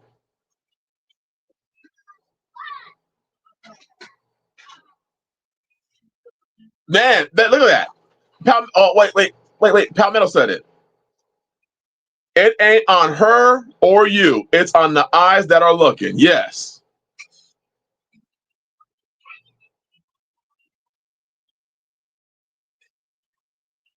Go put something on. So-and-so is coming over. Then so-and-so don't need to step foot in the yard. Fluster Club. Shabbat Shalom sis, you said it perfectly. If I have to say, hey, y'all, go ahead and get the bath sheets out and cover up because Palmetto's coming over, then Palmetto won't be coming over. I know that when Palmetto comes over, he's not hanging around my wives anyways. Sister Amanda's going to be hanging around with the wives. I'm going to be hanging around with Palmetto. And if I'm hanging around a bunch of brothers that don't have enough control to look at me and to focus on me, if they side-eyeing them, then there's already a problem. There's already a lack of self-control because that brother should know these are my wives. When I go and when I hang out with any brother, it's kind of the same thing like I was saying when we had the baptism. We had the baptism, and then men were baptized on their own wives. Man, Sister T is firing from the woodworks. She said, "How did all that covering up work with straightway?" Oh, wowzers! Look at all these camps. All these camps, you got all these women covered from head to toe with head coverings on and everything. How's that working out for them? How's that working out? How are all these head coverings working out? See, what you have is you have a lack of self-control in the men. These women can't even walk through with head coverings down to the floor without being eye humped.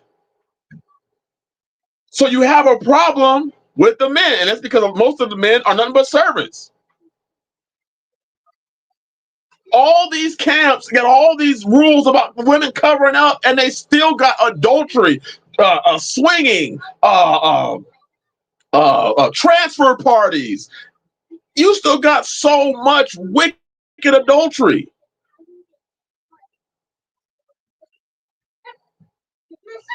Man, that's it, Palmetto. We all have moments of weakness. It's how you respond to that.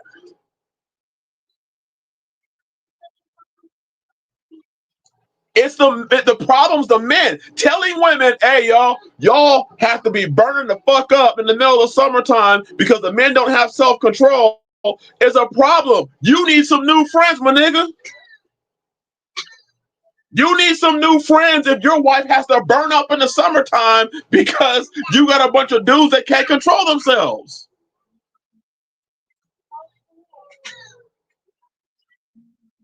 A woman can cover from head to toe all they want, but a lustful and covetous man will be just that. It won't matter. Bro, you ain't lying, done. Clothing on woman is like a lock on the door. It only keeps an honest man honest. A scumbag will get through anyways. Hey, bro, that is the truth. That is the truth. Guess what? If you can't control your eyes, leave. Right. Bingo. It's sick. I don't like the whole because Paul talked about some of that stuff. Like, if my brother struggles with meat, I'm not going to eat that meat in front of him. Listen, if you struggle with a meat that I'm eating, you just ain't coming over.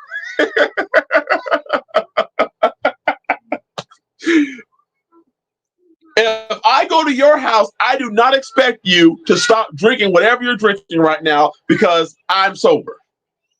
Because I don't drink anymore. If I go to your house and you're like, "Hey, babe, brother Chris is coming over. I need you to put the bed sheets on the daughters and you," then brother Chris shouldn't be coming to your house.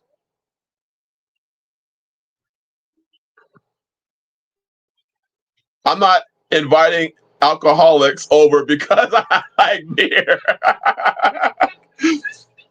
I think what's happened is we've taken the words, like even of Paul.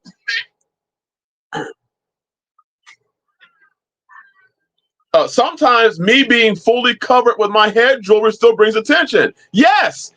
House of Yashir. Yes. And I did a video probably a couple years ago. I said most of these women today who wearing, their Hebrew garments, they're actually the opposite of modesty. Modesty is not drawing attention to yourself. So if you go out and you look completely, your beehive head covering, the jewelry, the big looping earrings, the big Black Panther fist necklace hanging on your chest, you're drawing more attention to yourself. There are going to be more men looking at your wife than had you had her. When I go to the store, if I bring Ebony to the store and we were out there working in the gardens, ain't nobody looking. Ain't nobody looking at her. They're like, man, they're dirty. Hold on, Ebony. I need you to go and I need you to put on the whole outfit so that we can go to the store now. No. There you go. Jay Moore said it right there. If I catch you looking, you liable to catch hands. That's it.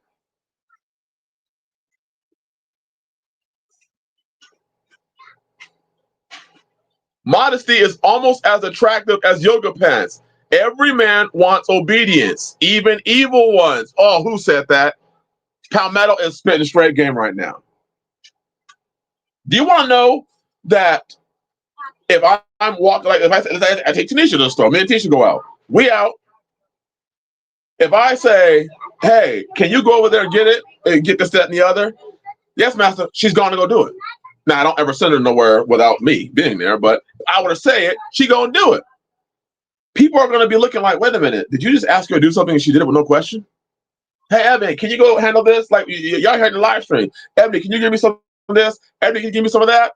No problem. None. People people see that, they're like, damn, what? No argument, no fuss, no fight.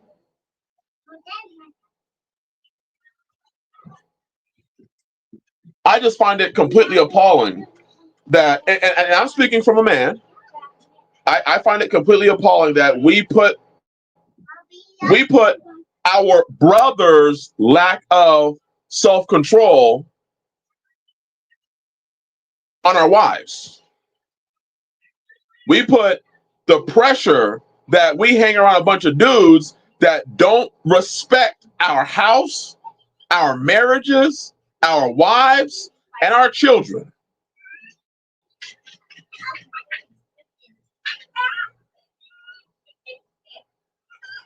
I sent my wife to a women's self-defense class that only had Torah observant women, and everyone laughed when she was asked why she was there, and she said, because my husband told me to. Right.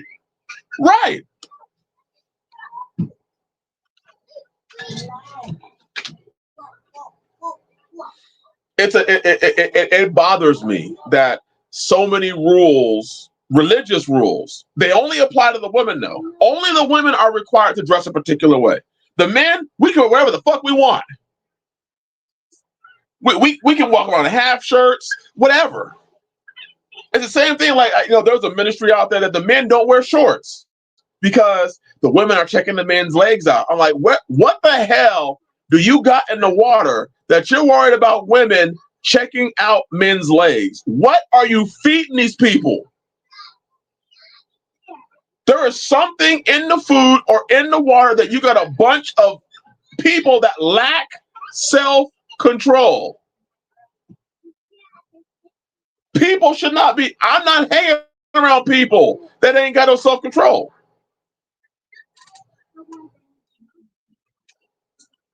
I am not going to walk on eggshells because he can't control himself.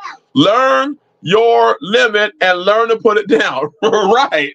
And that's the way I am with them. I'm not asking them to change their garments because, well, so brother so-and-so is coming over and he don't have self-control. Y'all are working. Uh-oh. Oh, no. Oh, no. Hey, I like the way my wife... I'm sorry, Brother J. Morris. Hey, I like the way my wife butt looks in yoga pants. And since no one comes into my property without my permission, then that's my preeminence to have her wear yoga pants on my house. Bro, Brother J. Morris, I am with you 100%, bro. 100%.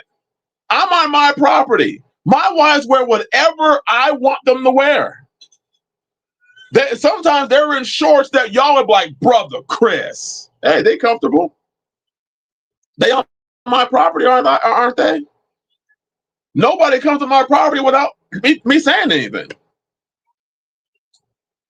They're looking appealing to me, and there ain't not a single law that you can point to that says they can't wear that. There's not a single law. My wife is there for me. My autistic 7-year-old son thinks he can run around in just underwear the moment he's on this land.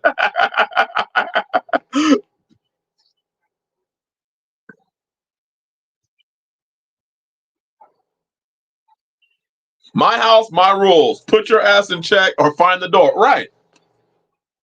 And if a person said, hey, brother, I think that your wives are wearing something inappropriate, then don't come on the land then. It's that simple. Don't come on here.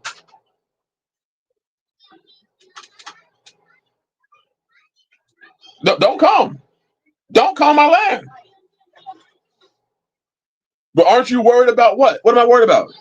What am I worried about? Well, they're not dressed modest. What is modesty?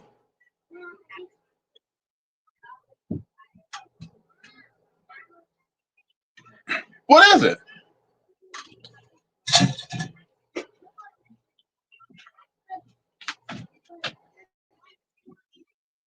See, that's where I draw my lines. I try not to put anything on my wives that I myself don't adhere to.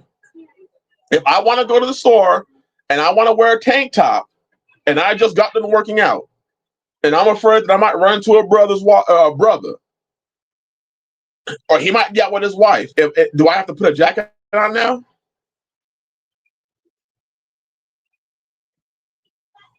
Is that what it is?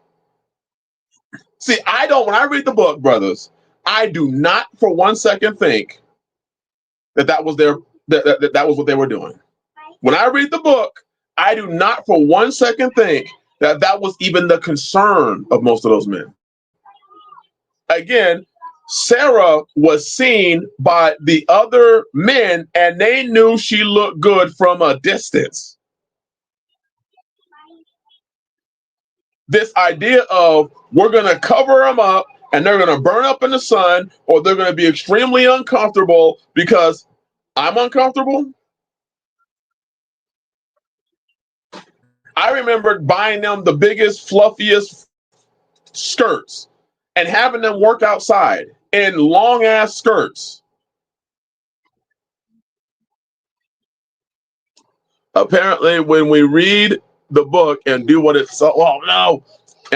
says, we forget that it says when we enter another man's house. Yes. And when we enter another man's house, absolutely. There are rules for that man's house. There are rules for that man's house when you enter that man's house. I absolutely agree with you. Okay, so what rules do you have, bro? I will adhere to the rules that you have on your land. But we have men that try to impose rules. None of us here, praise Yah. But we have men that will impose rules onto another man's house. Well, brother, I think a woman that, I don't know, wears this as a hoe. They're like, whoa, bro, whoa. You do realize, why don't you just say that your wife doesn't wear it? Why did she got to be a hoe? Because only a whorish woman will wear something like that. Says who? Says who?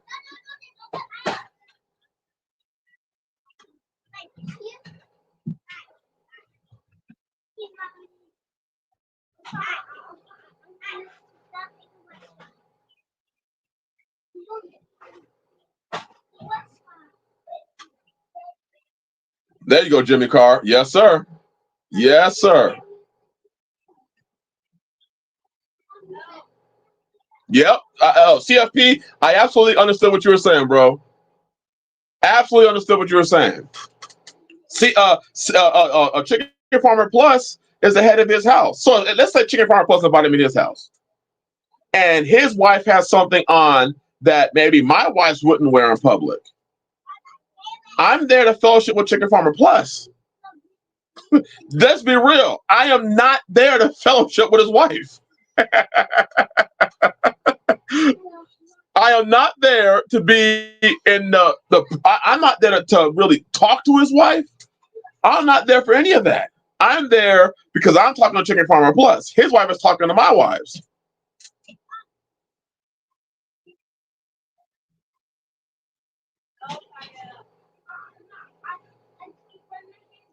Yeah, right. Grandma Ginger's Farm, Shabbat Shalom, sis.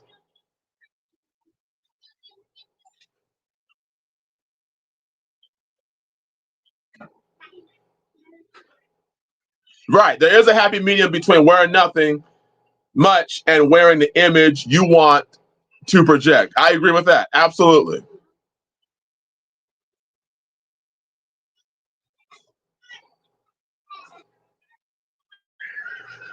Look at this. CFP said, if we are fellowshipping, my wife wouldn't be present anyways because you don't instruct my wife and I don't instruct yours. There it is. There it is. See, people who have fellowship here at my house, they find it very interesting because the women disappear. The women are literally gone. They will go to a different part of the house. They will go outside. They're not with us. And we men are in a different area. Now, when we did the memorials, that we would have a moment where we might all come together, late night, we're having a fire and we have a group session, but the majority of the time we're not hanging around each other. There are times that I didn't even see my brother's wife. They're gone with the other sisters.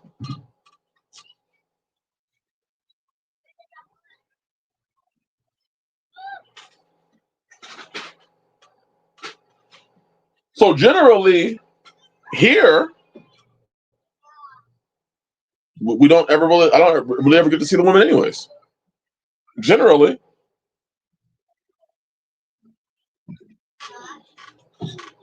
I think one of the issues in a lot of these church group camps, that they got going out there is you have it's not a fellowship, it's not a memorial, it's a club. I'm talking like one of the worldly clubs, like the black church has become the club. Yeah, everybody checking everybody out. That's what they're there for. I'm coming to fellowship to check these sisters out, to check these brothers out. Why? Why? If I go, I'm going to fellowship with my brother. And anything that I see on his land, I know it's his. Don't covet it. If he got a cool cow, brother, that's a cool cow. I ain't coveting it though. Nice car, brother. Nice truck.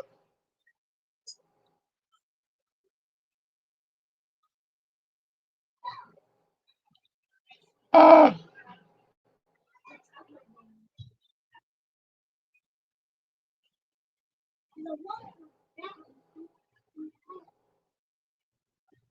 Yeah, brother, that's sick. That's what I mean.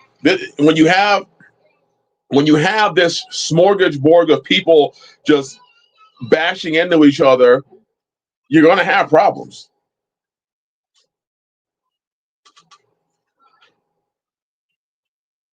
You're gonna have problems. I think it's just order, and I fully do put a lot more responsibility. Uh, oh man, Palmetto. I know at least three. I know at least three. At least three.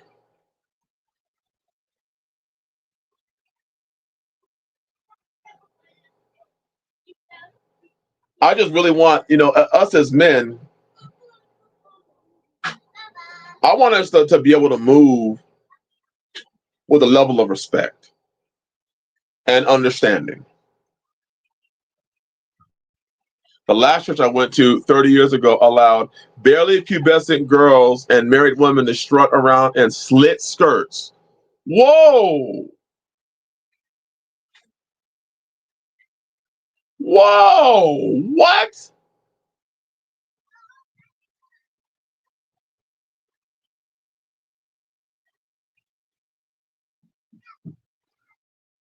That reminds me, off subject. We saw a cool sheep today. It's marked up like a black and white cow. That's a cool looking sheep. It's like was it like a they look like a dapple goat?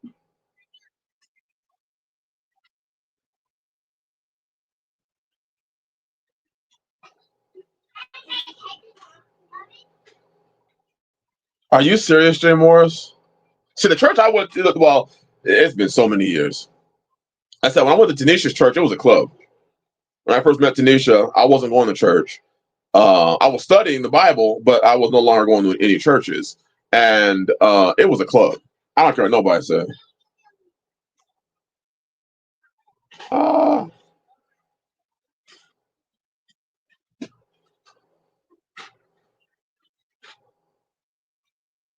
I know him too.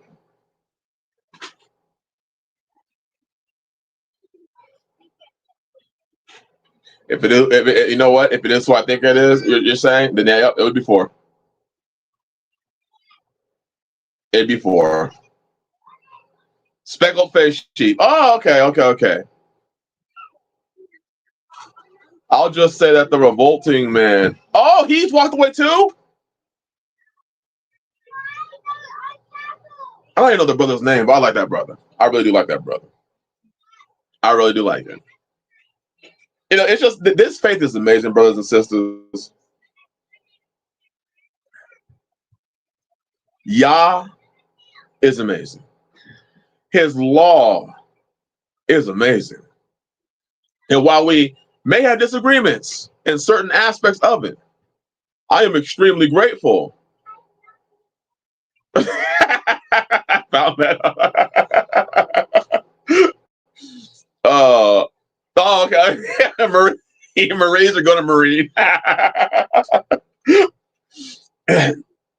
I'm extremely grateful for even the differences that we have. One of the things that I truly enjoy about this chat is that we have the opportunity to share things, and there isn't ever a requirement to agree with the other person. The requirement is that we all walk in truth and we all strive. I'm glad that we don't follow religion. I'm glad that we all know who we serve and we all know who our wives serve. I am an old widow woman, and Papa and I stopped going to churches for the same reason. They are just not biblical. Grandma Gingers, yes, ma'am. They're truly not. They're truly not. Yeah, churches do. When I look at churches or people, because sometimes people out here be like, "Yay, well, you want to go to church?" Because I'm going to say something in the church. I'm going to stand up. I'm going to question it. And I'm going to get kicked out. I'm going to get kicked out. I truly enjoy the brothers that I have. I have seen a lot of that years ago. I found it pathetic that church women were wearing outfits that strippers and adult actresses I knew wouldn't wear to a church. And they call it for Yah, Brother John Davies. They will say they're doing it for God. And you watch them, you're like, is this like a Vegas show? What was that movie? Man, I can't remember the name of the movie.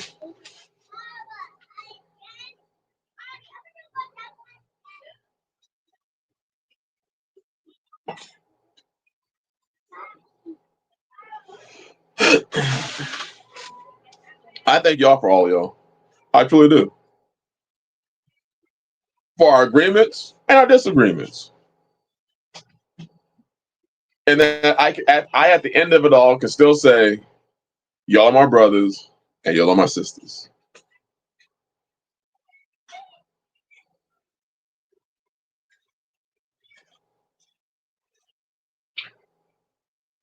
How long would you last sitting in church now? Now? Wow.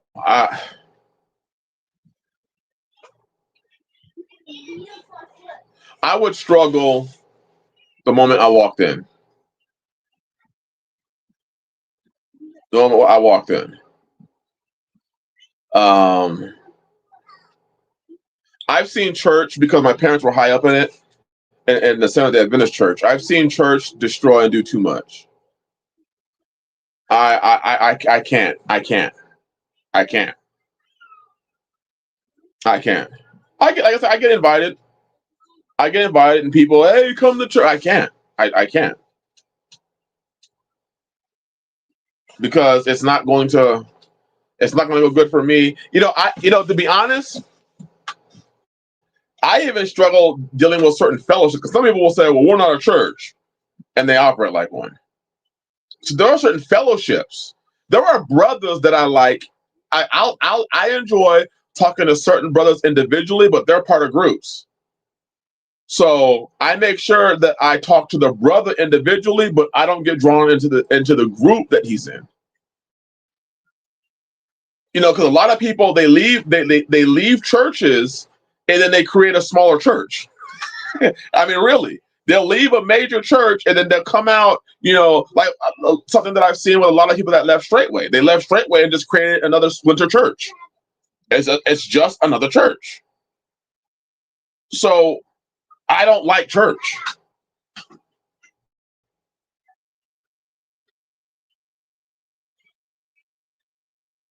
I don't like church.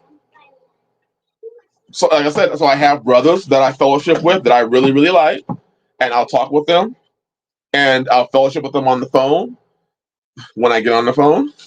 Not often, but when I get on the phone. But when it comes to the, hey, do you want to come over for this? And all the brothers, I'm like, no, because it's already dived into a social club, a church. And that's not, I know certain brothers that won't fellowship with other brothers because they're not part of the in crowd. I don't get down like that. As we talking here, most of us come from different backgrounds. We have guys from camps, guys from, Hebrew roots, guys from Hebrew Israelites. We have guys from Straightway, ISU, IUIC. We have people from some of these Hebrew roots groups out here that come into the chat that I found out live local, well, within an hour or two of where I am. And what I notice is that we all come together, we all converse, but there never is that when eventually most things dive or fall into us, who's the leader? It always goes that way. It always ends up, who's the leader? Who's the elder? Who's going to make the judgments? Like, gosh, can't we just fellowship? I got 3 calls in 1 week from people that figured out they were in TJ's call. Whoa! And that's that, brother. That's another thing. I'm getting more Facebook messages, friends requests from people that are in groups and are realizing I don't have to be in a group, because the pastor will use that, they're forsaking the fellowship of the saints. What? Here's another question. Can somebody show me in Torah that? Anybody? Can any brother here show me in Torah where it says there's any command about not forsaking the fellowship of the saints outside of the days, the three feasts that you were supposed to, the men were supposed to present themselves before the Most High. Is there any reference to forsaking the fellowship of the saints?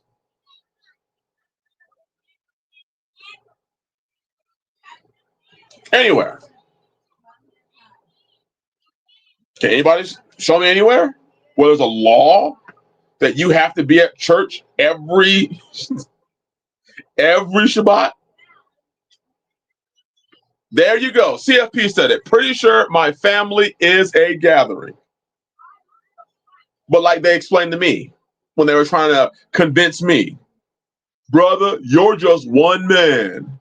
The Bible's talking about men. You need to be with men. You and your family is one unit, so that only counts as one. I was like, what kind of math are you doing?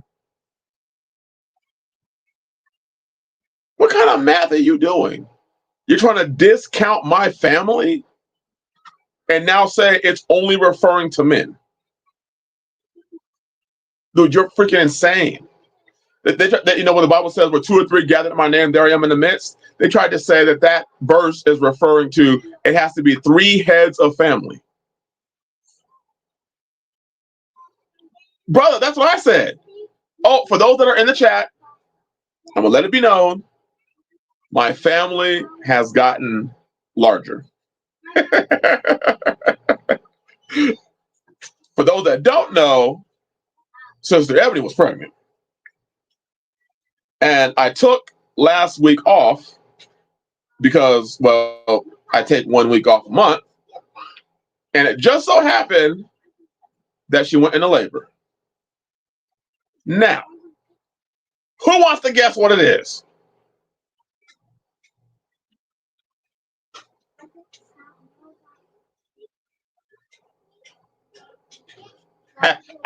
Wait, is he one of the give me your shitters too? Brother Jay Morris? Is he one of those?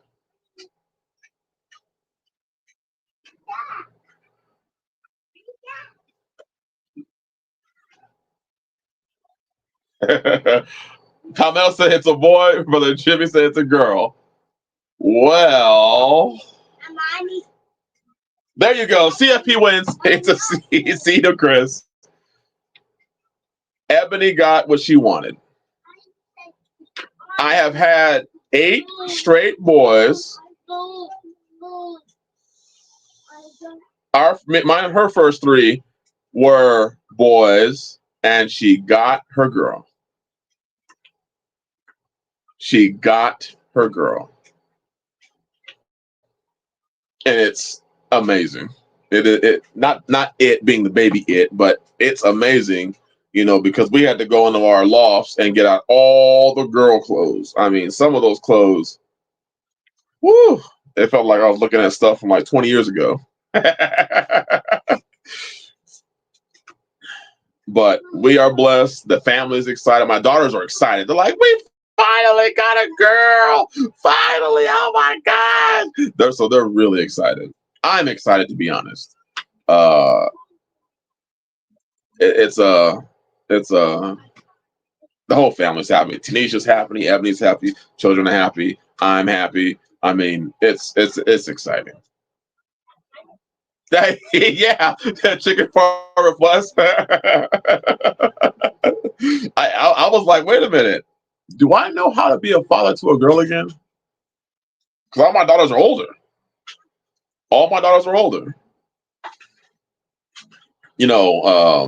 16, 14, and 11.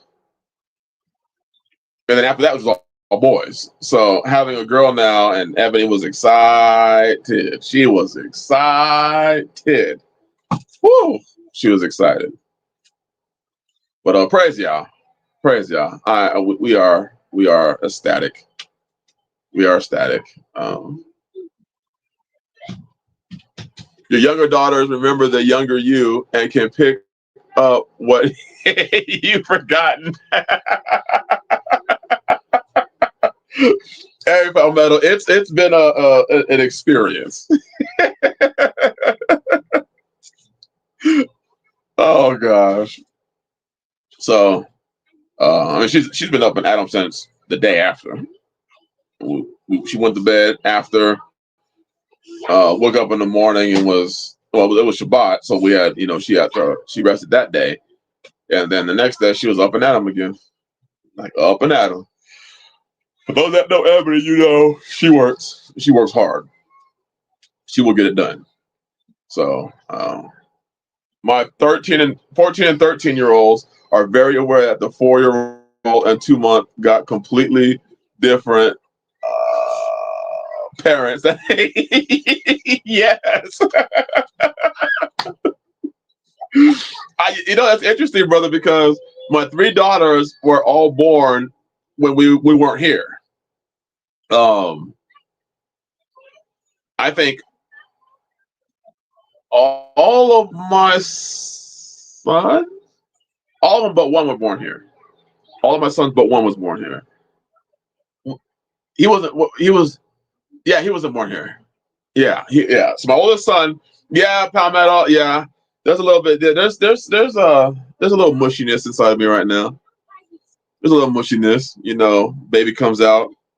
You're like, yeah, I'm about to name you. Oh my god! Your voice gets all high. Oh my gosh! Are you serious? Everyone's looking at me like, what the hell happened to Dad? I'm like, oh look! Oh gosh!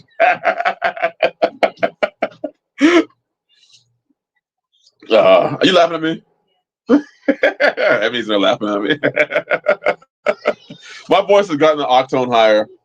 I'm like, boys, come here. Come here. Oh, look at her. But yeah, I'm happy. Their nicknames went from Booger Butt to Sweetie Little, Sweetie Little Baby Angel. It's pretty obvious. Yeah, see, my boys, they get nicknames like E or Badger, some ferocious or crazy animal. Then the daughters get Baby Girl. Oh, Baby Girl. Boys get one letter or a crazy animal. And then she gets, Baby Girl.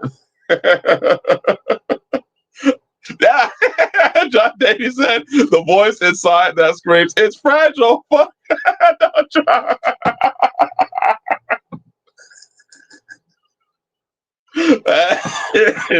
Hey, I understand. I don't even give the boys nicknames, and I don't know why. A lot of their nicknames just kind of spawned, to be honest. They just kind of like, based on their names, it was easier to remember that or the number. Like Ed number 4, Ed number 2. So the names kind of stuff. Like my second son, Badger, he literally kind of acts like a badger. And then my first son, we call him Mackie because his middle name is Maccabees. So we call him Mackie. All their first names, I made them up. They have personal meaning to the house, to the family, to our crest, to our code, to what we believe in as far as Yah. So I made up the first names, gave them their own what they mean, what each one means, created its own meaning, and then their middle names are all biblical. So from my oldest daughter all the way down, they all have biblical names. Brother Yahshua, Shabbat Shalom, bro. Shabbat Shalom. So this one's middle name is Pua because we already have with 2. We have Abigail, we have Hadassah, and then we have the 2 midwives in Egypt that went against the system and delivered the boys anyways, the sons anyways. So don't worry too much. She's got 8 brothers to help. She's going to be so that's what everyone says, brother. Everyone's like, yeah, you're gonna have a tough one right there. You've been breaking a few things lately. I can understand thinking you might break the newborn PP. Wait, Shifra. Hey, Tanisha, who's Shifra? That's one of the midwives, right? Yeah, that's what I said. Don't confuse me. It's already tough enough remembering their first names. No joke. Yeah, you said the pool, but you didn't say Shipper. Well, like I said that they had the two midwives. Oh, I thought you were trying to find the name. So No. Yeah, I knew it was Shifra. Okay. Shifra and Pua. So, yeah, we are extremely excited, extremely happy. Moving forward. Hey, Jimmy Carr, Shabbat Shalom. My son is my name plus 2. And I told my family that when he's old enough to talk, he will let us know what he wants to be called by, but for now, he's Buddy. There you go. Plus the clock said, Zoe, Pixie, Girl, Tristan, TJ, JB, Brody, Trenchcoat. Tristan gave his baby sister the nickname Squish when she was 3 months old. A little baby, a little squishy baby. That's cute. That's cute. I can't remember. Some of their nicknames are kind of they're embarrassed. Like my second oldest daughter, her nickname is Tootie because when she was a baby, she passed a lot of gas, So Tootie, Toot, Tootie, and it just stuck. My oldest daughter, her nickname was Chubby because she was chubby when she was born. But now she's grown out of her chubby stage. Years ago, it's like, don't call me Chubby anymore. So I don't call her Chubby anymore, even though I want to. Sometimes I get lightheaded and fall, so I get extra concerned about holding a baby 6 feet off the ground. Brother, me too. I'm gonna be honest. When newborn babies, I don't hold them a lot. People be surprised about that. I do not hold them a lot because they're so fragile, and I'm a rough person. So I tend to let those that have a bit more tenderness in their fingers and hands to hold them. Every once in a while, I'll grab it and do the football carry, and sing to it. Yeah, I sing to the babies. But generally they handle the newborns. Once they get a little bit less frail and fragile and brittle and all those words, then I will spend a lot more time holding them. Now once they get Chicken Farmer Plus, I will sing, bro. I will sing. I will make up a song for them. I make up a what they call a lullaby. I make up lullabies for all my children, and then I'll make up a biblical song where I might take a verse and then like a Psalms and repeat the verse over and over, but in a song form, and it does soothe them. For some reason, when I get the bass going, they be those babies be loving it. Yeah. Hey, Palmetto, I'm with you, bro. 2 to 3 months, and it's a lot more comfortable to hold them. Brother, I'm with you. They don't even want you to hold them. They want mom to hold them, and they want to hear your voice. Brother, that's it. That is exactly it. Oh, CFP, you weren't supposed to pick that up. They do that to me all the time. They're like, did you just call your baby it? I'm like, you know what I meant. You know what I meant. Her, it, definitely not an it, but you know what damn it.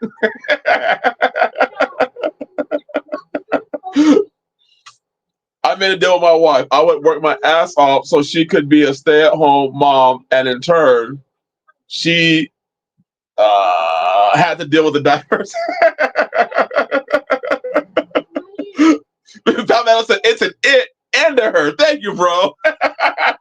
y'all know I'm struggling with this, but I'm excited. The family's excited. Bless you, Mother Elaine. Shabbat Shalom. It was an honor to have you here. Blessing to you, your son, and his house. Shalom, sis. It's an honor. We're excited. We're very excited. See, I don't do diapers. I can do diapers, but with older daughters and it's a good training for them. It's like homeschooling. It's homeschooling. They're just getting used to their future role as wives to their husbands. My wife understands because she's seen me hit the floor so many times from blacking out. Oh, see that? Yeah, that's important. That is important. Yes. Grandma Ginger said that because it was that way in the womb. Take it before I break it. Something I say. Something I see Pablo say. My hands are just like my hands are. I've broken most of my fingers. Sometimes I'll lose feeling in my fingers from them being jacked up so many times, and I just don't want that. Like Palmetto said, I'm 6'3", 6'3" to 6'4", right in between, and I just don't want an accident. I don't want an accident. Exactly. It's an on-the-job training. I have 13-year-old girl here. I'm not changing a diaper unless everyone is busy with something else. Right. There you go, Palmetto. There you go.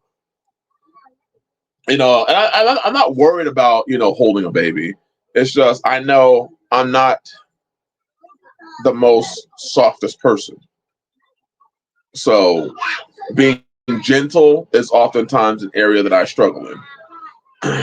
Especially after having so many boys, you're tackling, you're wrestling with them, is Kai awake? Bring me Kai. I'm about to show y'all my son. This is clearly not my daughter. Here he is. Hi, baby boy. There he is. Look at him. Look, who's that? See, this is perfect. This is perfect. So me and him, we'll wrestle, and he'll pin me and cute things like that. But in newborns, oof.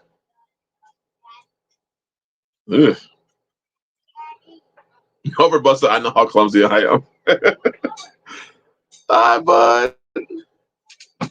Hey. But this boy's a handful. This one is a handful. Are you a handful? Tell him you're a handful. Say, I'm a handful.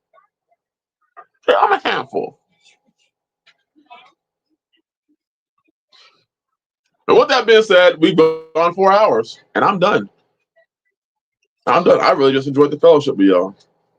I enjoyed the challenge. I enjoyed the dialogue, the sharpening, I enjoyed the disagreements because I want to go back and study some more. And I want to either make sure that my stats is correct, or I'm gonna see if there's holes in it. And if there's holes in it, I will address it. So thank you all. Thank you all for your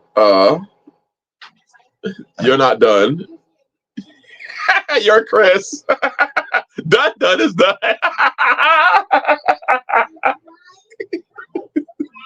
Oh, Palmetto's been throwing. See, you've been throwing some stuff at me today, bro. Mommy said hi. Oh, but I want y'all to have a blessed Shabbat. Thank you. Thank you for even disagreeing. Thank you. Thank you for stating y'all's stance. Thank you.